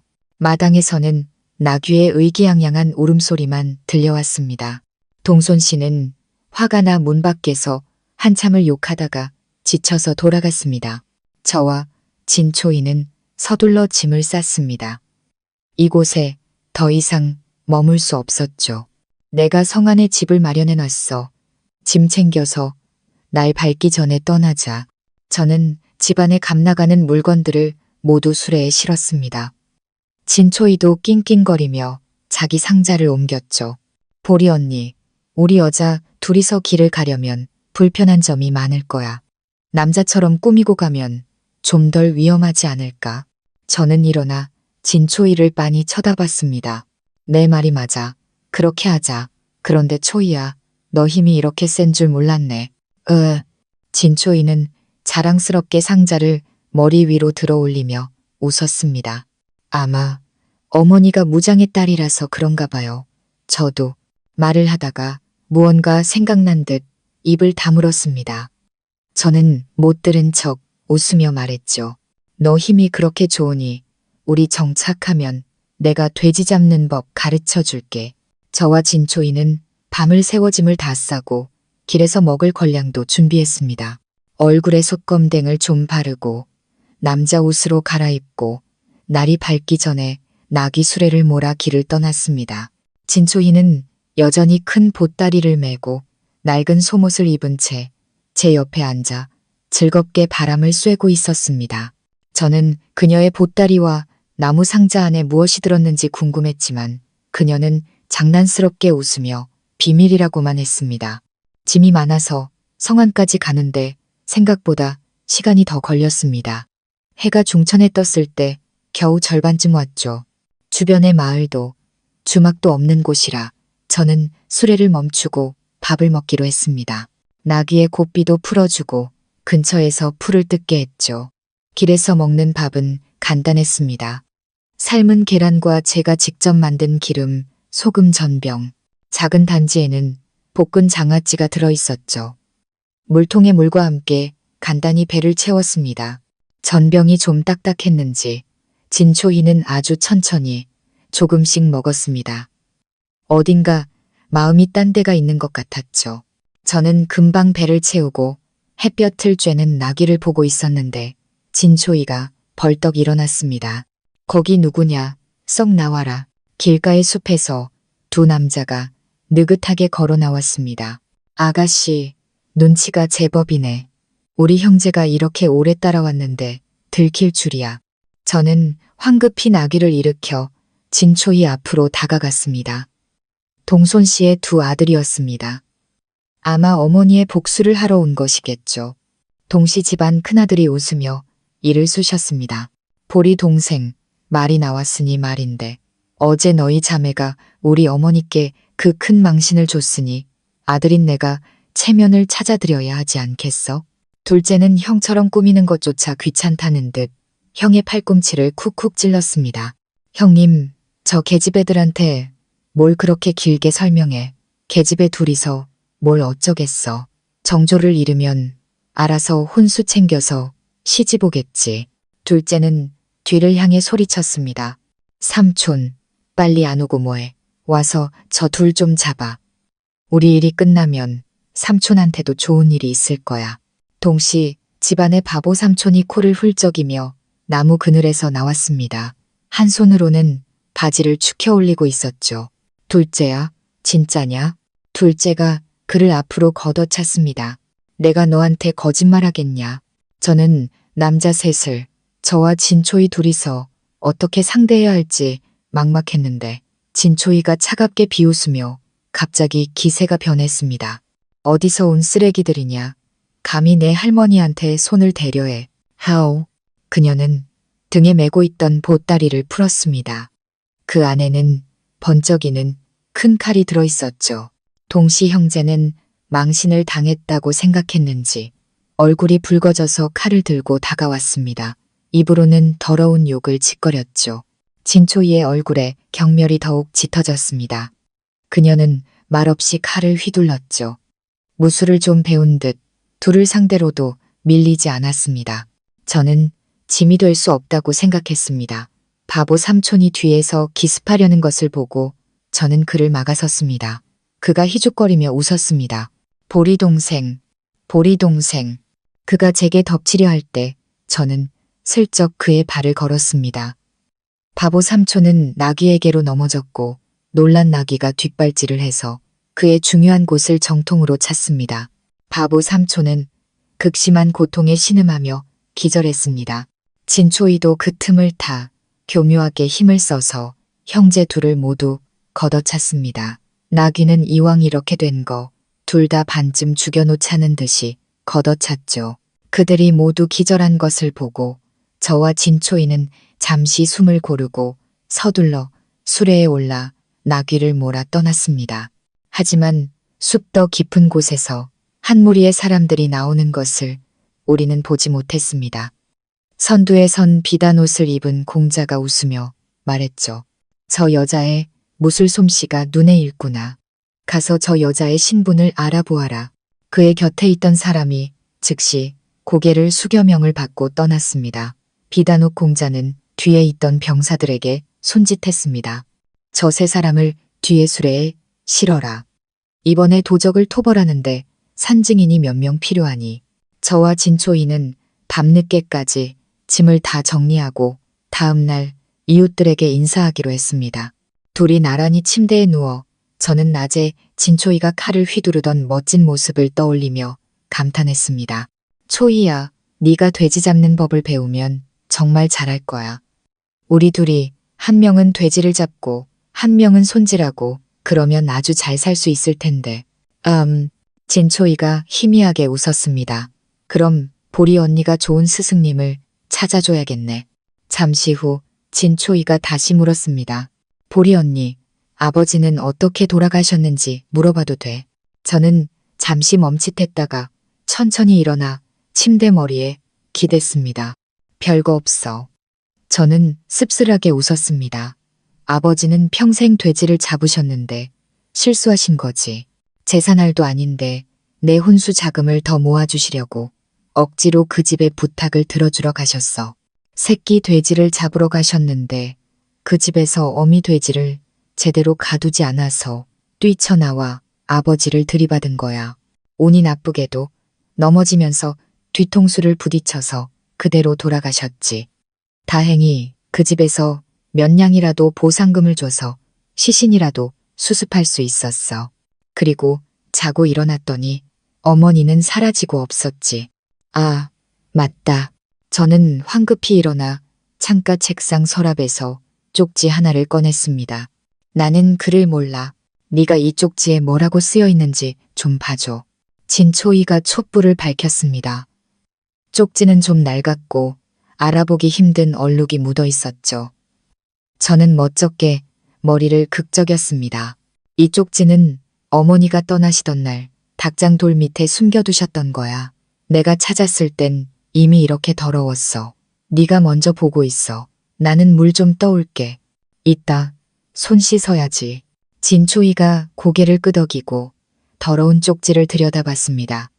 저는 옷을 걸치고 방을 나가 따뜻한 물을 길어왔습니다. 그리고 처맘이 창가에 숨었죠. 과연 진초이가 작은 목소리로 말하는 것이 들렸습니다. 시스템, 빨리 이것 좀 번역해줘. 나 한자 못 읽어. 제 심장이 쿵 내려앉았습니다. 시스템이라니? 진초이는 도대체 정체가 뭘까요? 저는 처마 밑에서 멍하니 서 있다가 진초이가 문을 열고 저를 찾으러 나왔습니다. 보리 언니, 왜 이렇게 오래 걸렸어? 저는 억지로 웃었습니다. 아궁이 불이 꺼져서 물이 다 식었어.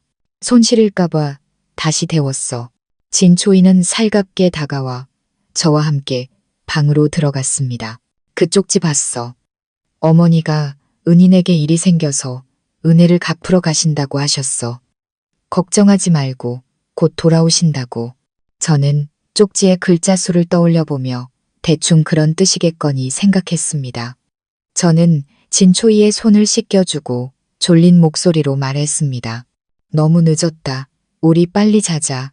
아버지가 아시는 백정들이 많으니까 내일 내가 너한테 스승님 찾아줄게. 진초이가 작게 대답했습니다. 동보리가 숨소리를 고르게 내자 그녀가 조용히 물었습니다. 다음 날 눈을 떠보니 이미 해가 중천이었습니다. 진초이가 보이지 않았죠. 아마 돈을 가지고 먹을 것을 사러 나갔겠거니 생각했습니다. 저는 기다리고 또 기다렸습니다. 해가 지고 달이 뜰 때까지 진초이는 돌아오지 않았습니다. 저는 불안해졌습니다. 이웃들에게 줄 선물은 그대로 있었습니다. 이웃집에 간 것은 아니었죠. 저는 선물을 들고 이웃들을 찾아갔지만 모두 그런 아가씨는 본 적이 없다고 했습니다. 저는 완전히 넋이 나갔습니다. 잠깐 사이에 진초이가 사라져버린 겁니다.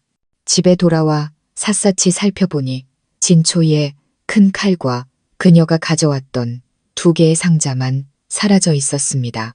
자고 일어났더니 어머니가 사라지고 또 자고 일어났더니 동생이 사라졌습니다. 저는 처마 밑에 쭈그려 앉아 멍하니 밥을 먹었습니다. 또다시 혼자가 되었습니다. 진초이는 도망가면서 밥값도 남겨놓지 않았습니다. 저는 화가 나서 벌떡 일어났는데 갑자기 문이 열리고 건장한 사내들이 들어왔습니다. 그리고 비단 옷을 입은 부인 한 명이 제게 달려들었습니다. 내 불쌍한 딸아. 저는 옆으로 피했고 그 부인은 허공에 넘어질 뻔했습니다. 그녀의 시녀가 즉시 달려와 부축했죠. 부인께서 아가씨를 얼마나 그리워하셨는데 아가씨는 어쩜 이리 냉정하십니까? 누가 아가씨라고요? 제가 제 코를 가리켰습니다. 저 말입니까? 그 부인이 다시 울면서 제게 달려들었습니다. 이번에는 시녀가 저를 막아서 피하지 못했죠. 저는 그 부인이 제 어깨에 기대어 한참을 우는 것을 지켜봐야 했습니다. 한참 후에야 그녀는 손수건으로 눈가를 찍어내며 일어났습니다. 저는 그 동작이 어딘가 익숙하다고 생각했습니다. 따님이 진초희입니까? 그 부인이 슬프게 웃었습니다. 초희는 분명 제 딸입니다. 하지만 아가씨, 당신도 제 딸입니다. 또다시 장군의 딸이 백작의 아들에게 첫눈에 반하는 이야기였습니다. 송은영은 기쁜 마음으로 당시 세자였던 정창백에게 시집왔고 또 기쁜 마음으로 쌍둥이를 임신했습니다. 그녀는 소설 속 가장 행복한 삶이 바로 이런 것이라고 순진하게 믿었습니다. 남편이 점점 바빠지고 시어머니의 구박이 심해져도 송은영은 기꺼이 감수했습니다. 아들이 자라 아버지를 닮아가고 딸이 아름답게 자라 송씨 가문의 무예를 익혔을 때 모든 것이 뜻대로 된다고 생각했던 송은영은 부자에게 목에 좋은 꿀물을 가져다 주다가 스스로에게 큰 충격을 주었습니다. 그 부자는 내가 멀리 갔다고 생각하고 나를 죽이고 그 첩을 집에 들일 음모를 꾸미고 있었어요. 내가 17년 동안 키운 아들, 아니 내가 남을 위해 17년 동안 키운 아들이 말이죠. 그 부자는 내 초이를 셋째 왕자에게 첩으로 보내려 했어요. 내 초이는 이제 겨우 17살인데 그 셋째 왕자는 초이의 아버지 뻘이었죠. 단지 셋째 왕자가 요즘 세력이 좋다는 이유만으로 그 늑대 같은 부자는 내 딸을 불구덩이로 밀어 넣으려 한 겁니다. 감정이 격해졌는지 송은영은 다시 눈물을 훔쳤습니다. 내 오라버니에게 도움을 청했지만 그는 아버지가 셋째 왕자라는 큰 배에 올라탔다며 그와 척을 지려하지 않았어요. 내 조카딸도 눈이 멀어서 어느새 그녀종과 내통하고 세자 부인이 될 꿈을 꾸고 있었죠. 정말 방법이 없어서 내 유모가 말해주었어요. 네가 내 옛 부하에게 거두어져 자랐다고. 그래서 이런 계책을 쓸 수밖에 없었어요. 초이를 너에게 맡기려고. 말을 마치고 송은영은 하늘을 보며 크게 웃었습니다. 오늘 밤 나는 그 늑대 같은 놈들이 영모죄로 멸족당하는 것을 볼 겁니다. 내 좋은 동생아, 결국 내게 잡혔구나. 진효이는 거만하게 오라에 묶인 진초이를 내려다보며 웃었습니다. 그 두 상자는 어디 있느냐? 진초이가 진효이에게 침을 뱉었습니다. 어디서 굴러먹던 개벽다귀가 역적이 되어 할머니에게 그 중요한 물건을 내놓으라고 하다니 웃기는구나. 진효이는 화내지 않고 쭈그려 앉아 참을성 있게 말했습니다. 동생아, 소용없다. 내 어머니는 병이 깊어 이미 집을 나갔다. 쫓겨난 아내가 아마 어느 구석에서 죽었을지도 모르지. 동생아, 아직도 내 어머니가 너를 구해주러 올 거라고 생각하느냐? 진초이는 화가 나 고개를 돌렸습니다. 진효이가 그녀를 따라 고개를 돌렸죠. 동생아, 화내지 말고 얌전히 물건을 내놓아라. 나와 함께 돌아가면 왕자의 첩이라도 될 수 있다. 말을 듣지 않으면 이름도 없는 시첩이 될 뿐이다. 말이 끝나자마자 방문과 창문 밖이 환하게 밝아졌습니다. 진효이는 더위 만만했습니다. 동생아, 보아라. 내 사람들이 왔다. 너는 이제 비천한 시첩이 될 수밖에 없겠구나.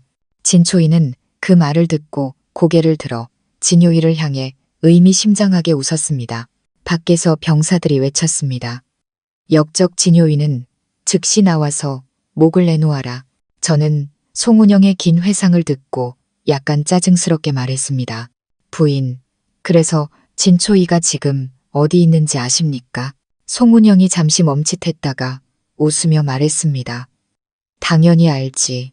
아신다면 저를 그 애에게 데려다 주세요. 란. 송은영은 제 말에 기쁜 기색을 보였습니다. 너희 자매가 며칠 만에 이렇게 정이 깊어질 줄은 몰랐구나. 좋은 딸아, 걱정 마라. 초이 그 아이는 시스템이라는 게 있어서 무사할 게다. 저는 송은영을 향해 이를 악물고 웃었습니다. 누가 그 애랑 정이 깊다고 했습니까? 저는 밥값을 받으러 가는 겁니다. 환한 불빛 속에서 진효이는 진초희를 인질로 잡고 나왔습니다. 좋은 동생아, 너는 나와 함께 죽어야겠다. 진초희는 멀리 있는 사람들을 잠시 보더니 비웃으며 말했습니다. 너는 내 저승길이나 가라. 나는 내 갈 길을 가겠다. 무슨 수가 있으면 더 써보시지. 말이 끝나자마자 은빛으로 빛나는 이상한 칼이 멀리서 날아왔습니다. 그 거리, 각도, 힘에 그곳에 있던 모든 사람들이 놀랐습니다. 오직 저만이 제가 던진 것이 돼지 잡는 칼이라는 것을 알고 있었습니다. 진초이의 도움으로 칼은 정확히 역적의 급소를 찔렀습니다. 진효이가 고통에 무릎을 꿇자 진초이는 재빨리 속박에서 벗어났습니다. 그녀가 낮은 목소리로 말했죠. 그 나무 상자 안의 증거는 이미 어머니께서 태자 전하께 바치셨다. 내가 가지고 있던 것은 사람들의 눈을 속이기 위한 가짜일 뿐이다. 나는 내 목숨을 원하지 않아. 네가 아버지와 함께 목이 잘리는 것을 내 눈으로 똑똑히 볼 것이다. 진초이가 그 칼을 제 손에 쥐어주었습니다. 언니, 우리 정말 잘 맞는 것 같아. 저는 칼을 허리에 차고 그녀를 향해 희미하게 웃었습니다. 송은영이 그 모습을 보고 웃으며 다가와 저와 진초이의 손을 잡았습니다. 역적이 죽었으니 이제 우리 모녀 셋이서 편안하게 살 수 있겠구나. 저도 그녀를 향해 웃고는 힘껏 손을 뺐습니다. 부인께 묻겠습니다. 우리 어머니는 어디 계십니까? 송은영이 잠시 굳더니 얼굴이 갑자기 굳어졌습니다. 진초희가 황급히 저를 말렸습니다. 내 어머니가 어디 있어? 언니, 우리 어머니는 바로 여기 계시잖아. 저는 진초희를 밀치고 송은영의 잘 관리된 얼굴을 똑바로 쳐다봤습니다. 저는 부인께 묻습니다. 우리 어머니는 어디 계십니까? 송은영이 입술을 몇 번 달싹이다가 말했습니다. 내 아버지가 내게 만성 독약을 먹였을 때 나는 관계를 끊기 위해 스스로 집을 나갔어. 그런데도 그는 포기하지 않고 맹독을 써서 나를 완전히 없애려 했지. 나는 가사 상태에 빠지는 약을 준비해뒀는데 내 어머니가, 초이가. 저는 황급히 다가가 송은영의 손목을 잡았습니다. 우리 어머니가 어떻게 됐습니까? 송은영이 고개를 숙였습니다. 초이가 가사 상태에 빠지는 약이 몸에 해롭다고 내가 먹는 것을 원치 않았어. 어차피 우리 둘의 용모가 비슷하니 자기가 대신 약을 먹어도 속일 수 있을 거라고 했지. 그런데 그 아이가 그 맹독을 잘못 마셨어. 저는 갑자기 땅에 주저앉았습니다. 차가운 눈물이 뺨을 타고 흘러내리는 것이 느껴졌습니다. 진초이가 저를 부축하려 했지만 저는 밀어냈습니다. 송은영이 저를 안으려 했지만 저도 밀어냈습니다. 저는 제 목소리가 쉬어있는 것을 들었습니다. 부인께 묻겠습니다. 우리 어머니를 잘 장사 지내주셨습니까? 송은영이 황급히 고개를 끄덕였습니다. 물론이다. 그렇다면 저는 이제 미련이 없습니다. 저는 비틀거리며 일어섰습니다. 저는 이제 가야겠습니다. 진초이가 몇 걸음 쫓아왔습니다. 어머니와 내가 여기 있는데 언니는 어디로 가려는 거야? 저는 고개를 돌려 그녀에게 담담하게 웃었습니다. 그리고 송은영을 보았죠. 부인께 묻습니다. 당초 왜 제게 그 100냥을 주셨습니까? 송은영이 눈물을 훔치던 손을 멈췄습니다. 네가 시골에서 자랐으니 갑자기 돈이 생기면 제대로 관리하지 못할까봐. 저는 허하고 웃었습니다. 그렇다면 부인, 더 이상 설명할 필요 없습니다. 결국 부인 눈에 저는 언제나 시골뜨기일 뿐입니다. 지금 제게 잘해주시는 것은 잃었던 것을 되찾은 기쁨과 죄책감 때문이겠지요. 시간이 흐르면 부인은 제가 농가에서 태어나 행동이 거칠고 어설프다는 생각만 하시게 될 겁니다. 저는 억울한 일을 당하기 싫습니다. 초이가 억울한 일을 당하는 것도 원치 않습니다. 차라리 그 돈을 가지고 여기서 헤어지는 것이 낫겠습니다. 송은영의 눈에서 다시 눈물이 쏟아졌습니다. 너 혼자서 어디로 가려는 것이냐? 저는 대답하지 않고 그녀에게 물었습니다. 부인, 제 이름이 무엇인지 아십니까? 송은영은 결국 저를 붙잡지 못했습니다. 그녀는 사람을 보내 저를 따라와 짐을 챙기게 했습니다. 그녀의 속셈을 모르는 바 아니었죠. 저는 허리띠에 숨겨둔 작은 약을 만지며 속으로 생각했습니다. 어머니, 딸을 마지막으로 한 번만 더 도와주세요. 동보리가 밤새도록 돌아오지 않자 진초이와 송은영은 당황했습니다. 서둘러 읍내의 작은 집으로 돌아왔지만 그곳에는 쓰러져 있는 사람들 뿐이었습니다. 저는 작은 나귀를 타고 짐을 지고 느긋하게 길을 가고 있었습니다. 동보리는 백정의 딸이다. 백정의 딸은 어떻게든 살아남을 것이다.